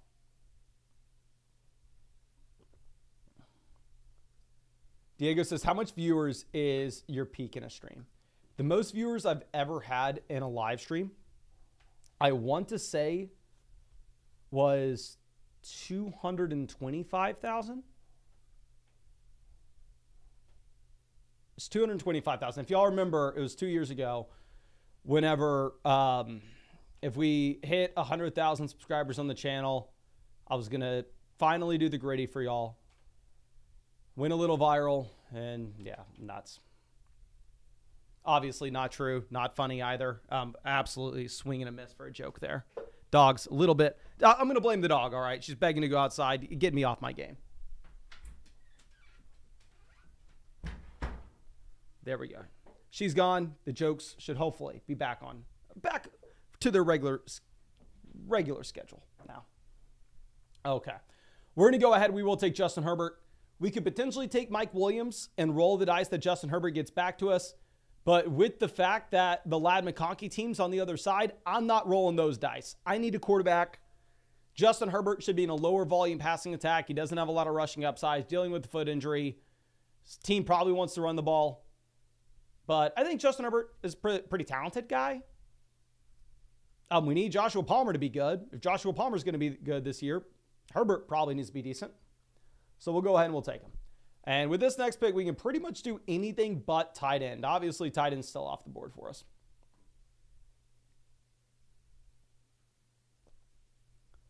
Now, what we can do here at 148 is, if we really wanted to get a little weird, we could take Stafford and then go to Marcus Robinson on the way back around and have Stafford, DeMarcus Robinson, Kyren Williams. Am I excited about that? No, I'd probably rather just take Leggett here. We'll go ahead. We will take Xavier Leggett, 148. Not a good prospect, not a good offense, but he goes round one, and we're getting him a pick 148. So, I don't know. And also, his quarterback's not gone off the board yet, so we could potentially take him and then look to go ahead and go Bryce Young a little later. Okay. So let's move this over. Wide receiver, we have Chase, Olave, DeAndre Hopkins, Joshua Palmer, Shakir, Jacoby Myers, Leggett. We got a lot of heavy lifting for the guys at the very top. Running back, we have Kyron Williams, Joe Mixon, Alvin Kamara. Tight end, we have McBride and Kincaid. Quarterback, we have Herbert. The offenses that we're making overall bets on: Los Angeles with Justin Herbert, Joshua Palmer. New Orleans with Chris Olave, Alvin Kamara. And Buffalo with Dalton Kincaid and Khalil Shakir. Okay. Danny says, do I keep Puka for a 16th or HN in the 13th? Do we need to be worried about the knee injury lingering? Couple different things. If you're looking at keeper cost, with them being the 16th and the 13th rounds, keeper costs don't matter at all there. It's just who would you rather have straight up. I personally would rather have Puka straight up. I do think that this knee injury is something that we need to continue to monitor. Is it worrisome enough in my mind to be willing to push him down that far where we're taking HN over him? Probably not. I'm probably going to go ahead and take Puka. Okay. Jaden says, DM'd you a $30,000 art piece, UT football helmet. Dear God, let me pull this up, my guy.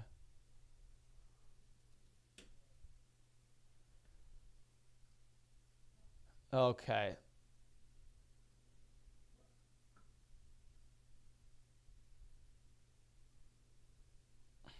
All right, I'm going to put my bid on it, my guy. I'll get my bid out there now. Okay. Oh, that's obnoxious. But let's move this over. Chances I know you. You would pay $5 for it. I know you, my guy. If you went to Walgreens and somebody was selling that outside for $5, you would buy that. Okay. Now let's move this over. Adam says, in at 8, thanks for taking Kincaid and crushing the dream of him falling. We're going to check out your team in just 1 second, my guy. But we got to stress about this abomination that we have going on here. Here's what we're doing. Okay. We're getting real weird with this. We're going to take Stafford with no Cup, with no Puka, and we're going to go hypothetically, what happens if Kyron dominates the targets out of this backfield and there's enough correlating pieces there? I don't know. We're stretching. But pick 8, Brees, Evans, Diggs. Interesting, the Evans-Diggs combo, because while Evans, yeah, of course, I don't know if you'd rank him over London. Definitely going to be a unique combo there to have him with Diggs. Then Josh Allen for the Brees, bring back Rashee Rice, George Kittle, Jameson, get Samuel to pair up with Allen. Moss at an ADP value, Purdy to pair up with Kittle. Chubb, love him there as our running back 3. 80, Douglas. I really like that team, my guy. Okay. Let's move this over. So looking at quarterbacks in this range, we could go Levis, pair Levis up with Hopkins. Which honestly may end up being what we do. Is Burton falling like a rock?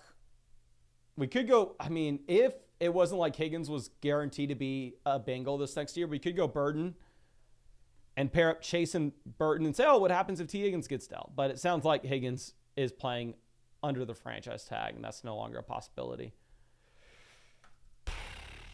But we're going to take Burton anyway. We'll go ahead. We'll take him at 172. If you look at the vast majority of other underdog drafts in this tournament, he went significantly higher. The reason he's falling dramatically is it sounds like he's not guaranteed to be the wide receiver 3 in Cincinnati right now, which, of course, is concerning, but I don't know. I'm not going to lie to y'all. I like this team. I know nobody else will. I get it. Y'all don't have to. Only one of us has to win. And your boy is that one person. Wide receivers. We have Chase, Olave, Hopkins, Palmer, Shakir, Myers, Leggett, Burton. Running back, we have Kyron, Mixon, Kamara.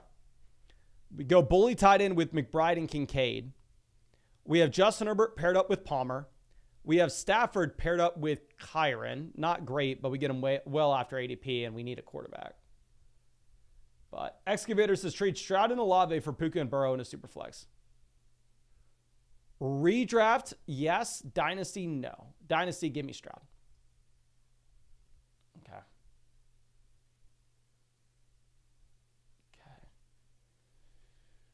Now, Levis goes 175. Fields has been moving up draft boards, and honestly, he kind of should be. There's a chance Ayuk gets dealt, and it looks like it's more likely that Fields is the starter. Like, Justin Fields is going to be going up quickly. Okay. Troy Franklin, 179. DJ Chark, 180. Assuming Jalen McMillan's already off. Yeah, he is. And we can't take Cade Otton, so it makes no sense for us to go Baker and then make the argument for Otton. So we're QB, running back, wide receiver. Could go Daniel Jones, Jalen Hyatt. But, I mean, also we have Bryce Young to pair up with Leggett.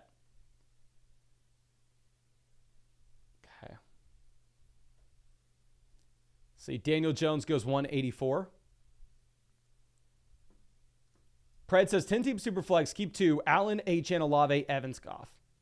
For sure, Allen in the Superflex. And then for our second option, I think it's going to be between Olave, Achane, or probably go Achane if you can't start 5 or more receivers.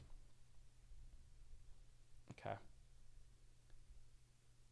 Baker goes 185. Thank you for taking Baker and not making me do something idiotic. As if this draft wasn't, but...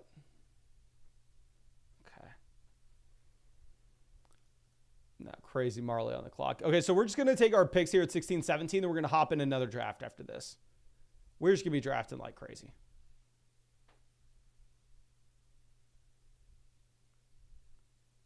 Okay. Chig off the board. Good for us to see any tight ends get drafted, of course. Jonnu goes. I forgot Derek Carr is also in play when we have Olave Kamara. So Derek Carr in play. We're going to take Vidal. Y'all know I'm not a big Vidal guy, but...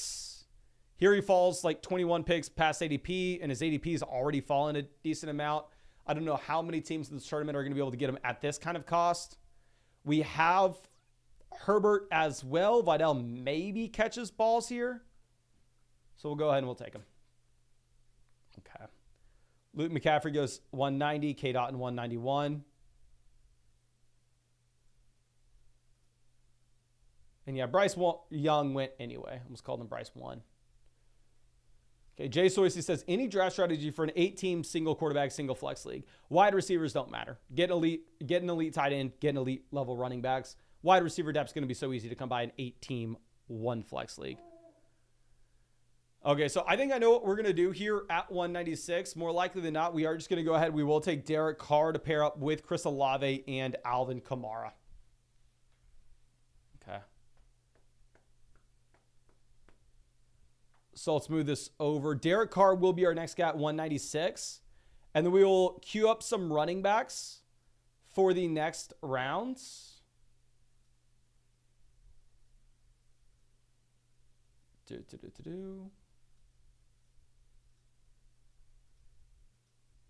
Okay, we have RBs queued up.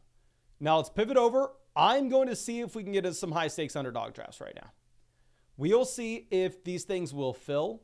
The first one that we are going to try to get in will be the Big Dog Tournament. There are 10 spots open in that. We are going to leave. We're not in the Big Dog anymore. I will try the Mastiff Tournament. There are 10 spots open in this as well. I've gotten in a few of these super high stakes drafts on Underdog. This year, it seems like most people are just doing them as slow drafts. So I just don't know if we can do them in the live stream because I don't know if they can actually fill in the stream. Because most people are just doing the slow 8-hour timers. But anyway, what we can do is we can fire up another Best Ball Mania, $25 buy-in, $1.5 million for first, $15 million prize pool. We're in here. Okay. John asking how many Best Ball Mania spots we have left out of the 150. I think we have about 30 left. They're about 30 days till the season starts. But we're at pick 12, so we're screwed yet again. See a couple familiar names in this draft with us. First name we recognize. I don't know if it was the first or second. We got Waffle Taco and Vinny out here at picks 5 and 6, drafting with us pretty much every night. Let me know if you're also in this draft. Okay. I'm freaking starving.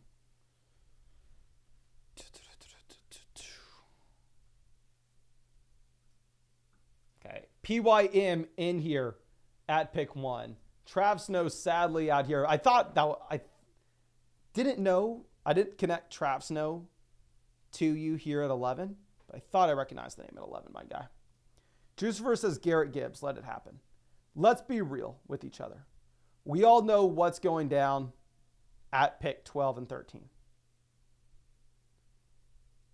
Pick 12 most likely is going to be Sam Laporta.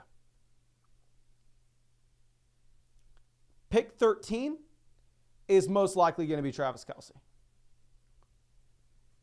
We'll probably take our first wide receiver in round 9. Scotty out here at pick 2. Ryan in here at pick 9. Alex in here at pick 4. Let's freaking go. Now, we have CMC, Lamb, Tyreek all off. We'll see if this draft room gets a little weird. We've had some draft rooms today that have been a little wild. Okay.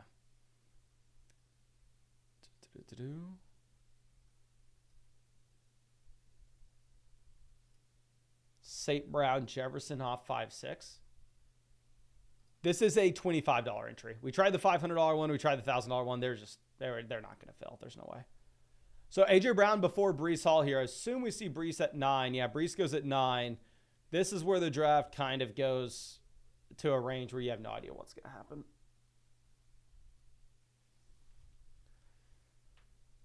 Puka Nacua goes at 10, which is very interesting. Garrett Wilson off the board. We're going to take Gibbs and Debo. We're going to run it back for the reasons we've already mentioned. I think Debo can outscore Wilson and Puka if Ayuk does get dealt.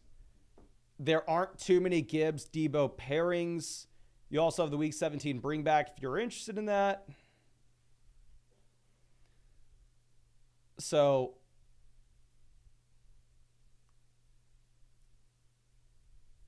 I don't know. We'll figure it out. All I got to say is we'll figure it out. Okay.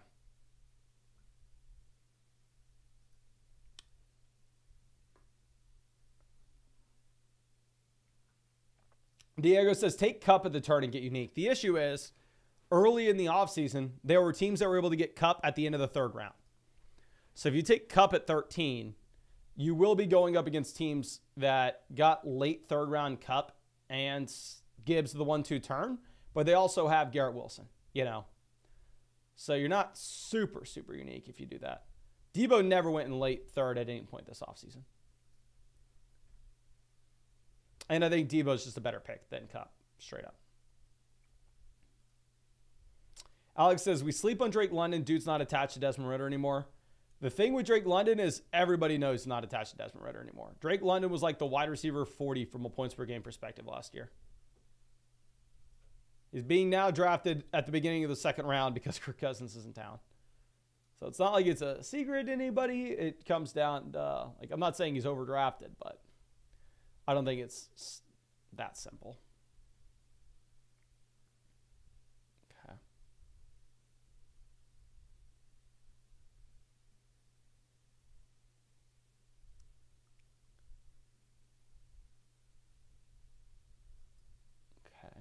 Cup does go at pick 25 here, so Cup does continue to rise up these rankings. Barkley goes 21. Ayuk goes 20 in this draft, Waffle Taco. But really no like major surprise. I mean, yes, actually Devontae Adams falling to 26 is a pretty big surprise. Y'all know I'm underweight Devontae Adams in general with his ADP in the middle of the 2nd round. Devontae Adams 3rd round, I'll say, is for sure appealing. Devontae Adams now going to the 3rd round. I will take a lot of Devontae Adams. I'll switch my tune on Adams quickly.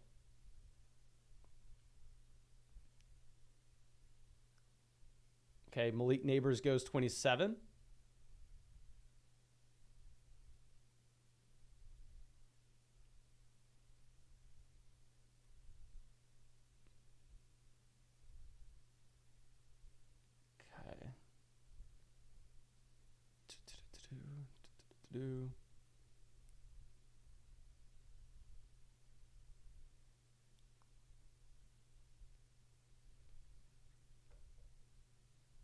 Now, Matthias says 12-team ESPN start 7, PPR 104. Plan to go Hall, elite tight ends.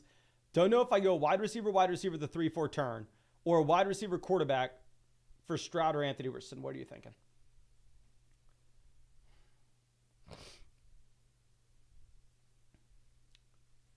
If you're going to go with an elite quarterback, I'm not going to go Stroud, Anthony Richardson. If you're going to go with like a quarterback there at the 3-4 turn, I think you need to be able to look at Lamar, Mahomes, Allen, Hurts. I don't know about Stroud or Richardson there. I do like the idea of going Hall, wide receiver, elite tight end, though. John says what you want from Luby's. Best Luby's order is the fried fish and mac and cheese from someone who hasn't not had Luby's in God knows how long. Zay Flowers goes pick 34. Travis Kelce off. So you know what? This is going to be a similar team to where we drafted at 12 earlier. We are going to get Derrick Henry and Michael Pittman Jr. here at the 3-4 turn. Snow wants to go ahead and take Kelce Mahomes and get the elite tight end, elite quarterback pairing at the 3-4 turn. Not going to fault them for that at all. If you also look at their decision to take Waddle there at 14, should be a pretty unique start in general. So yeah, now, I mean, I'm giving the people what they want here. 2 Derrick Henry teams in this live stream. If you're not hitting that like button for that, what are you hitting that like button for? I'm giving you what you want. Are you not entertained? Are you kidding me? Okay.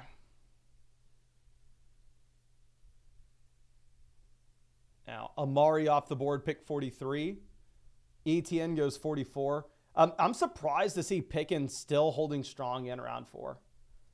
Like, I mean, I'm sure y'all have noticed, and I mean, I know y'all have noticed. Y'all have made fun of me for it. I've been drafting T. Higgins over Pickens for a while now. Like, for a couple weeks.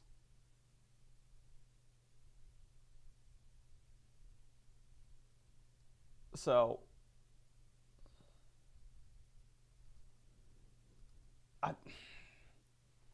I don't know. I just think you're in a much better offense. If Ayuk comes over, they're both wide receiver 2s in their respective offenses. T. Higgins has multiple seasons in fantasy that are better than Pickens' best year ever. So, yeah, I don't know. I personally would be dropping Pickens to the 4-5 turn.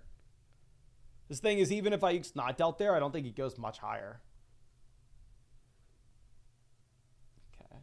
Ryan says, last night I got Kelce Mahomes at the 4-5 turn from pick 4. Beautiful, my guy. Just beautiful. Diego says, have there been any credible Ayuk rumors besides Twitter? I'm mainly following that Twitter account. That's Ricky from Ayuk. The picture of the dog with the Giants gear on it. That guy breaks all NFL news, and he is pretty much always correct.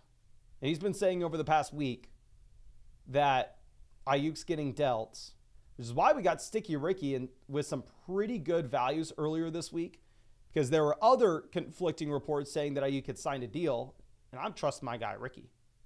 Different Ricky, not Sticky Ricky. I'm talking about the Ricky Twitter account with the dog profile. Okay. John says Mason needs a haircut. I do need a haircut. I need one bad, my guy. Smooth this over. Keenan Allen goes 53. We know we need at least one receiver here at the turn. It's not going to be a secret to anybody. Also not a secret to anybody that Anthony Richardson does look appealing whenever we have Michael Pittman Jr. Hollywood's been falling. Rice has been rising. Rashee Rice goes to pick 54 to Vinny.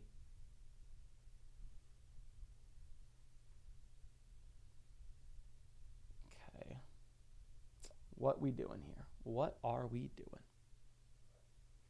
Jaden Reed off 55.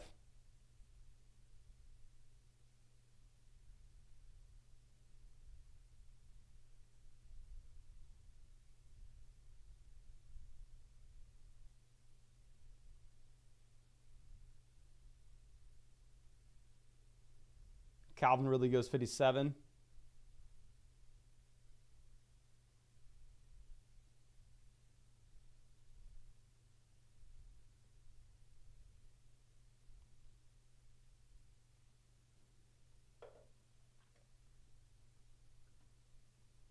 See, Pitts go. So we get exactly what we need. We get Anthony Richardson to pair up with Mr. Michael Pittman Jr., and we know we need another wide receiver, so we're not in the same position that we were in the last draft.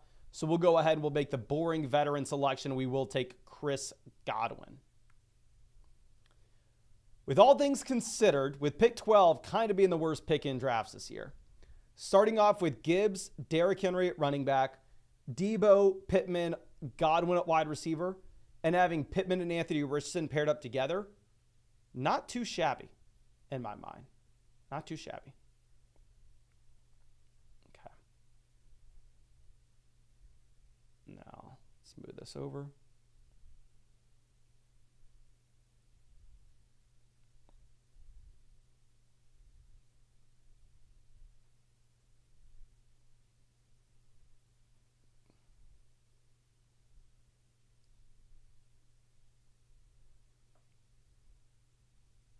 Rome goes 67.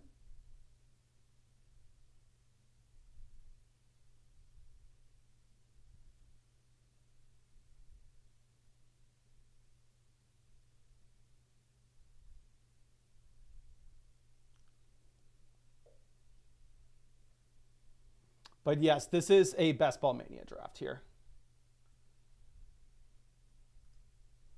So honestly, I just feel very comfortable where, like, in the last draft, y'all know we were stressing. I was losing my mind.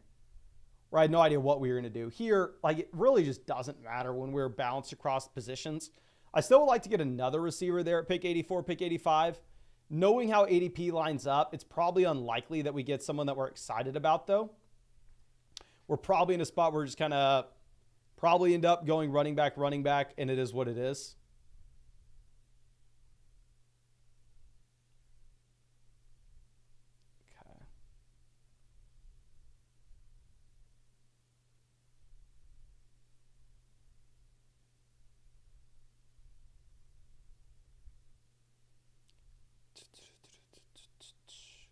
Kamara off the board, 73.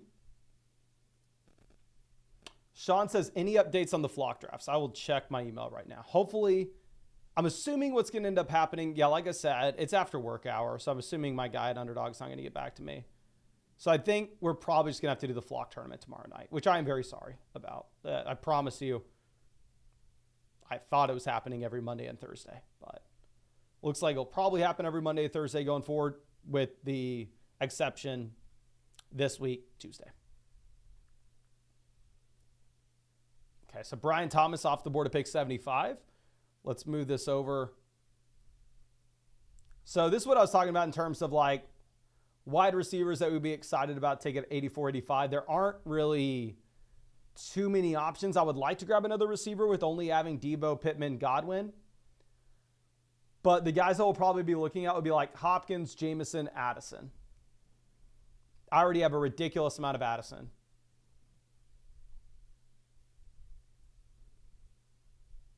Okay, Aaron Jones, David Montgomery, both off the board. So there goes our easy Vikings double tap of Aaron Jones and Addison at 84, 85. James Conner goes.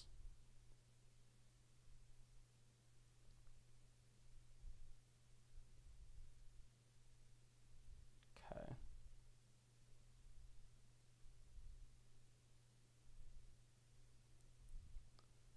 Jordan Addison off at 82.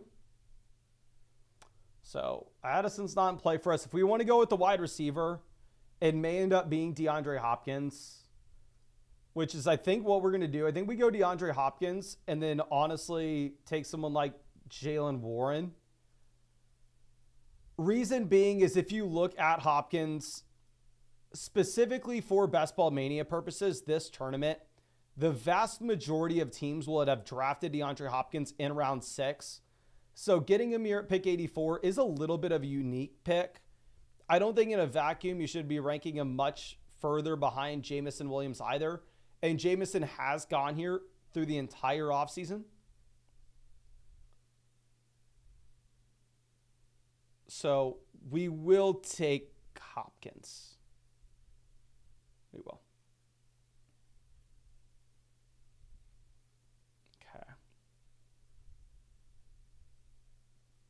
Now, Dak Prescott goes 87. Jameson Williams off 86.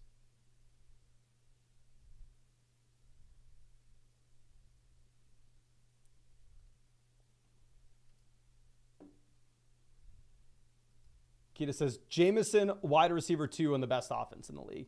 I do have some Jameson because, like I said, the Detroit Lions offense does project out to be so strong. My thing with Jameson Williams, and I know like we can't hold this against him too much. He's a wide receiver going into year 3 that does not have 400 receiving yards in his entire NFL career. In his career right now, Jameson Williams, through the regular season, is 395 receiving yards total, and he's going into year 3. I've drafted some of him. I just don't think like we can easily say that Jameson is like a smash pick here. PM says, how much does Sticky Ricky rise if Ayuk is traded? Let's figure this out. Like I said, I've drafted a lot of them, so I hope he rises a lot and I don't have to draft any more.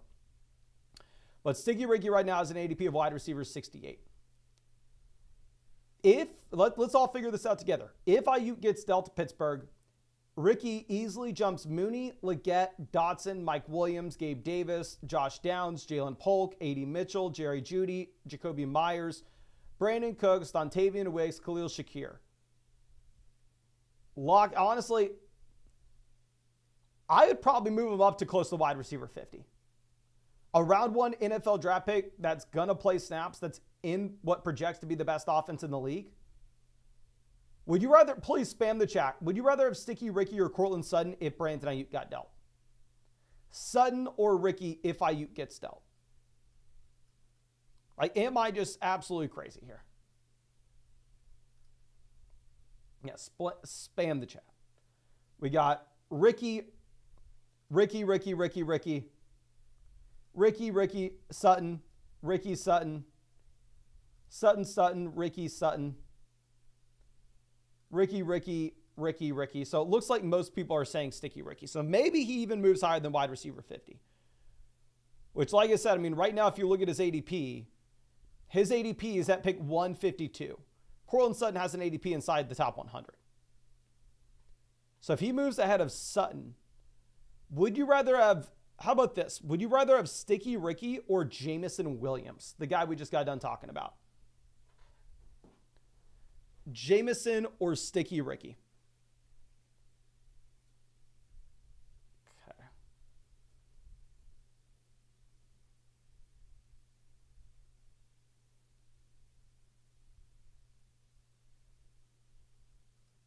Jameson, Ricky, Jameson, Ricky, Jameson, Jameson,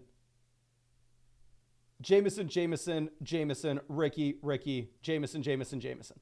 So it looks like he's somewhere between there. Looks like most people would rather have Jameson Williams. So he probably falls to late round 8, early round 9. That's where he probably ends up going, which obviously is a significant upgrade compared to where where he's going right now.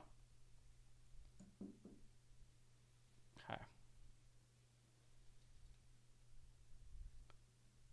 So let's move this over.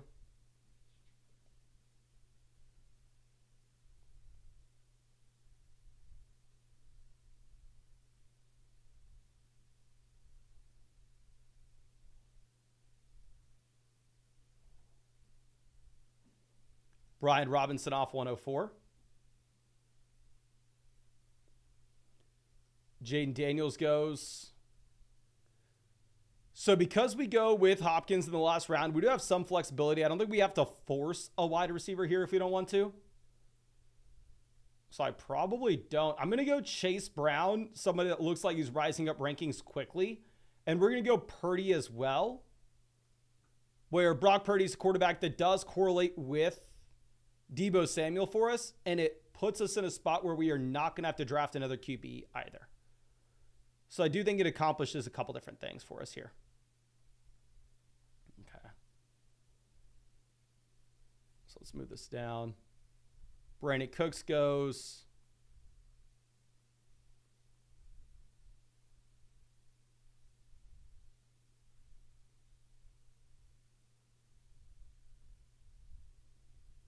Gus Edwards off the board. Really, at this point, we probably need wide receivers making it to us once we go with Chase Brown, Brock Purdy back-to-back. Definitely don't regret our decision to do this for sure. But it would be nice to get receivers on the way back around. Okay. Professor says Jameson won't have over 500 yards this year, $100 on it. That is aggressive, my guy. Let me see where Jameson's pick'em is on Underdog. Like, let's figure this out. Jameson right now on Underdog is at 700 receiving yards, higher or lower. Only 3.5 receiving touchdowns, which is interesting. I can put this on the screen for y'all.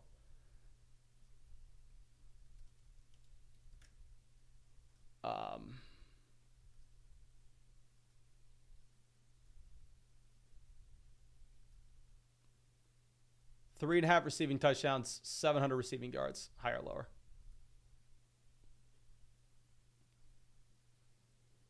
Okay, so good for us to see quarterbacks off the board. Like I said, not only do we need wide receivers making it, but also when we already have Richardson.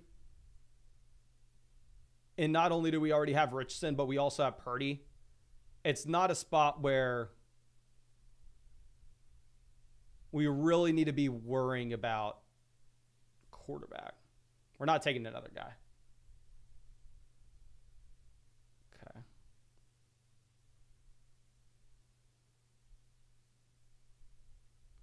Zeke goes.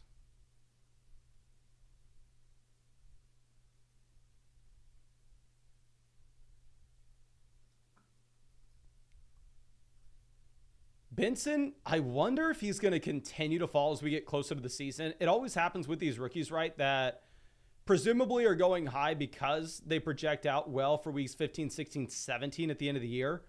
But then we get to the beginning of the season and people go, oh, okay, this is going to be someone that doesn't really have a job at the beginning of the year. It's going to be James Connors. And people panic and Benson falls. Which for me, if like Trey Benson's going to be going after Blake Corum, I will take a ton of Trey Benson because I'm a lot more confident in Kyron Williams this year than I am in James Conner.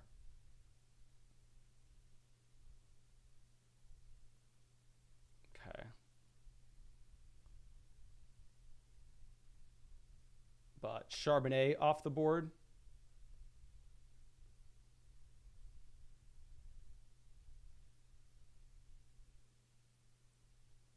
Chubb goes 130.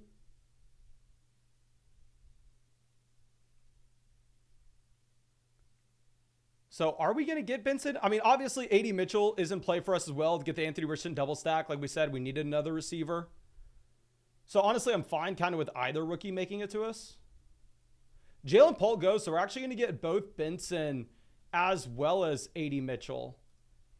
And looking at Benson, I kind of like having him on a team with some of these other veteran running backs that should hopefully be the plug-and-play options at the beginning of the season. And then we can kind of just bank on the upside of Benson for later on. Okay.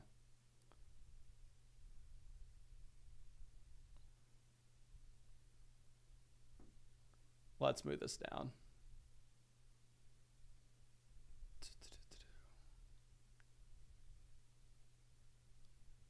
Dotson off at 136. Ronald says Benson's practicing with the third stringers in camp. Not good. Yes, but it's training camp. We're not drafting him for week 1. Presumably, we are drafting him for weeks 15, 16, 17. So, it's not good. I agree with you. Obviously, it'd be nice to hear, oh, he's crushing. He's going to be good to go over James Conner at the very beginning of the year. But that really wasn't going to be the expectation regardless. Okay. Dyson says, had my 10-team double flex full PPR draft. Hurts, Hall, Connor, London, Kupp, Smith, Waddle, Ingram. What are your thoughts? Elite QB1, elite RB1. Wide receiver upside. Having Waddle here, yeah. Having Waddle as your potential wide receiver 3, 4. We don't know how it cuts. Great team. I would just say let's go through and let's roster as many high upside running backs on the bottom of the bench. Love it. Okay.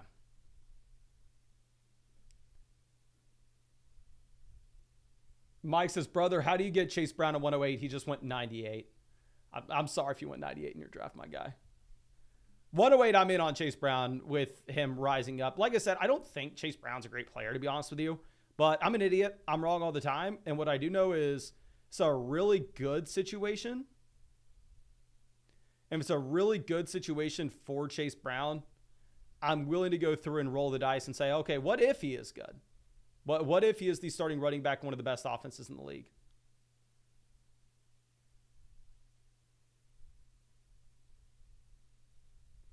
Okay.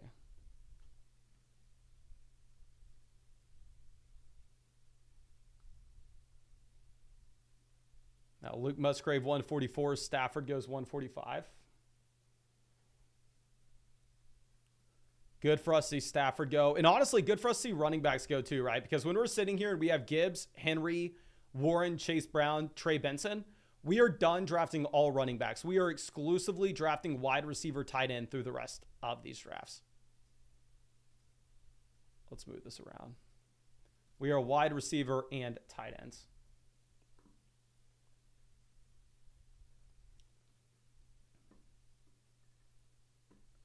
Jaleel goes 147. I mean, Sticky Ricky makes to us. Obviously, Sticky Ricky is an easy pick here with Purdy. Pairing him up with Debo as well.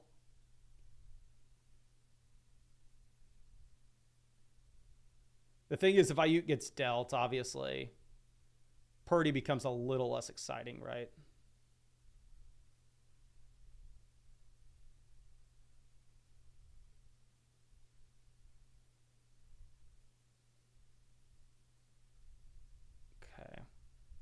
Sticky Ricky off.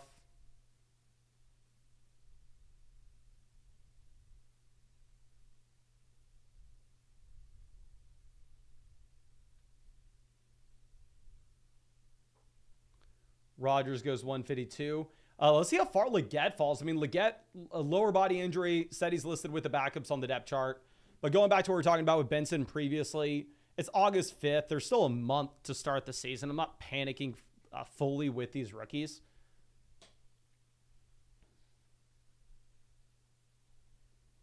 Okay, Leggett goes 154.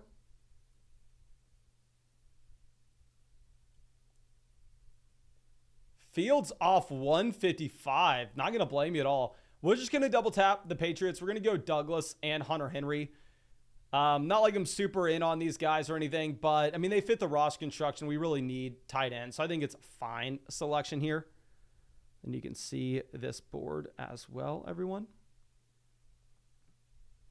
Okay.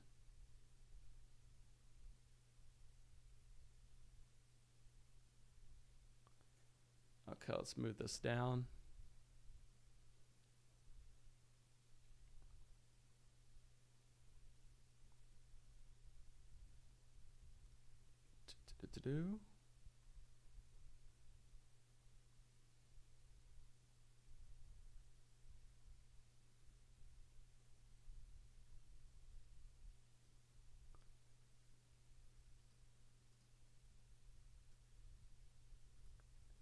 Danny says, Browns, Patriots, Steelers, potential suitors for Ayuk.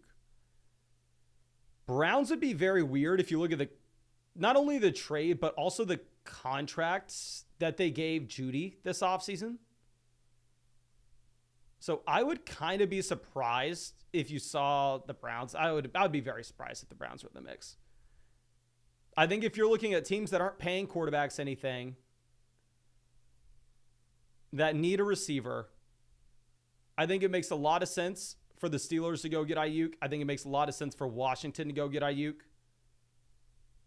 And if New England could afford it, I mean, if New England wants to, the thing is New England's probably not contending regardless.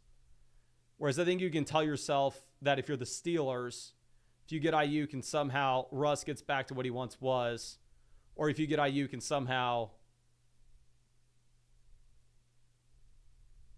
Fields comes out and crushes, then I think you're good to go.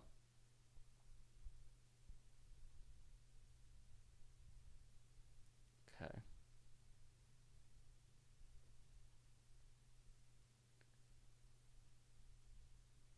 Now, Bateman off the board, 186. Sorry, 166. Thinking Bateman was going to be falling a little bit more with injury news just because we've dealt with so many injuries for Bateman throughout the year. I figured that people would kind of just be tired of it by now.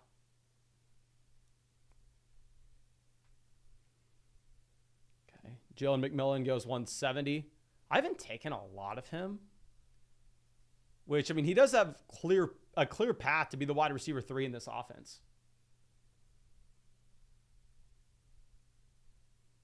Okay, so we're still just wide receiver tight end through the rest of this. Adam Thielen goes 171. Thielen probably would have been a good pick for us here because, I mean, keep in mind, we have a couple of these guys that shouldn't do much at the beginning of the season, such as like A.D. Mitchell, DeAndre Hopkins. These are guys that were more so projecting to be factors in the back half.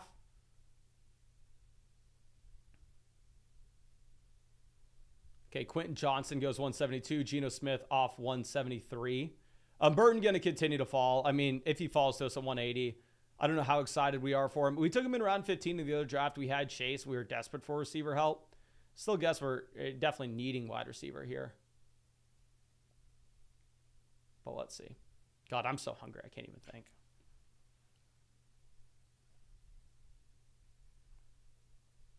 Okay.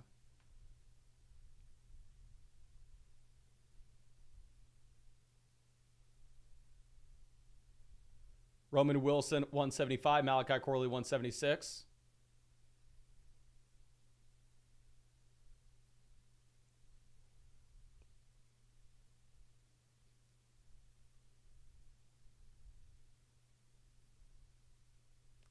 What are we doing here? Likely I really only take if I have Lamar. Likely goes anyway. Chark off the board. This will be gross. We go Burt. It's so gross. We've taken now another guy that doesn't really project to do anything early on. I would go Jonnu here if it wasn't for the report coming out saying that Jonnu's kind of cycling in. So we're going to take Mims, and then we're going to go tight end in this draft. But let me show off this board to everybody if you're just now coming in. Yeah, running back, we have Gibbs, Henry, Warren, Chase Brown, Trey Benson. Quarterback, we have Anthony Richardson double stacked with Michael Pittman Jr. and A.D. Mitchell. We have Brock Purdy stacked up with Deebo Samuel. Wide receiver, we have Deebo, Pittman, Godwin, Hopkins, A.D. Mitchell, Demario Douglas, Burton, Mims. We have Hunter Henry at tight end. We're going to take 2 more tight ends to round out this draft. But honestly, I think that should probably be it for this live stream. I'm freaking starving. I have to go and get something to eat. But really do appreciate you. Really hope that you come draft with me tomorrow. I'm going to be drafting every single night until the season starts. And of course, if you want to join our next draft, links in the description. Underdog Fantasy, best ball, no time commitment during the year. So I won $150,000 on Underdog 2 years ago. And if you use code FLOCK, you will get my rankings. You will get my draft guide. You will get an ADP consensus cheat sheet, all of which are going to be sent to you with the email you signed up to Underdog with code FLOCK every Sunday until the season starts. But thank you again, ladies and gentlemen. Really do appreciate you. Really hope you have a great day, and really hope we get to see you out in the live stream tomorrow night.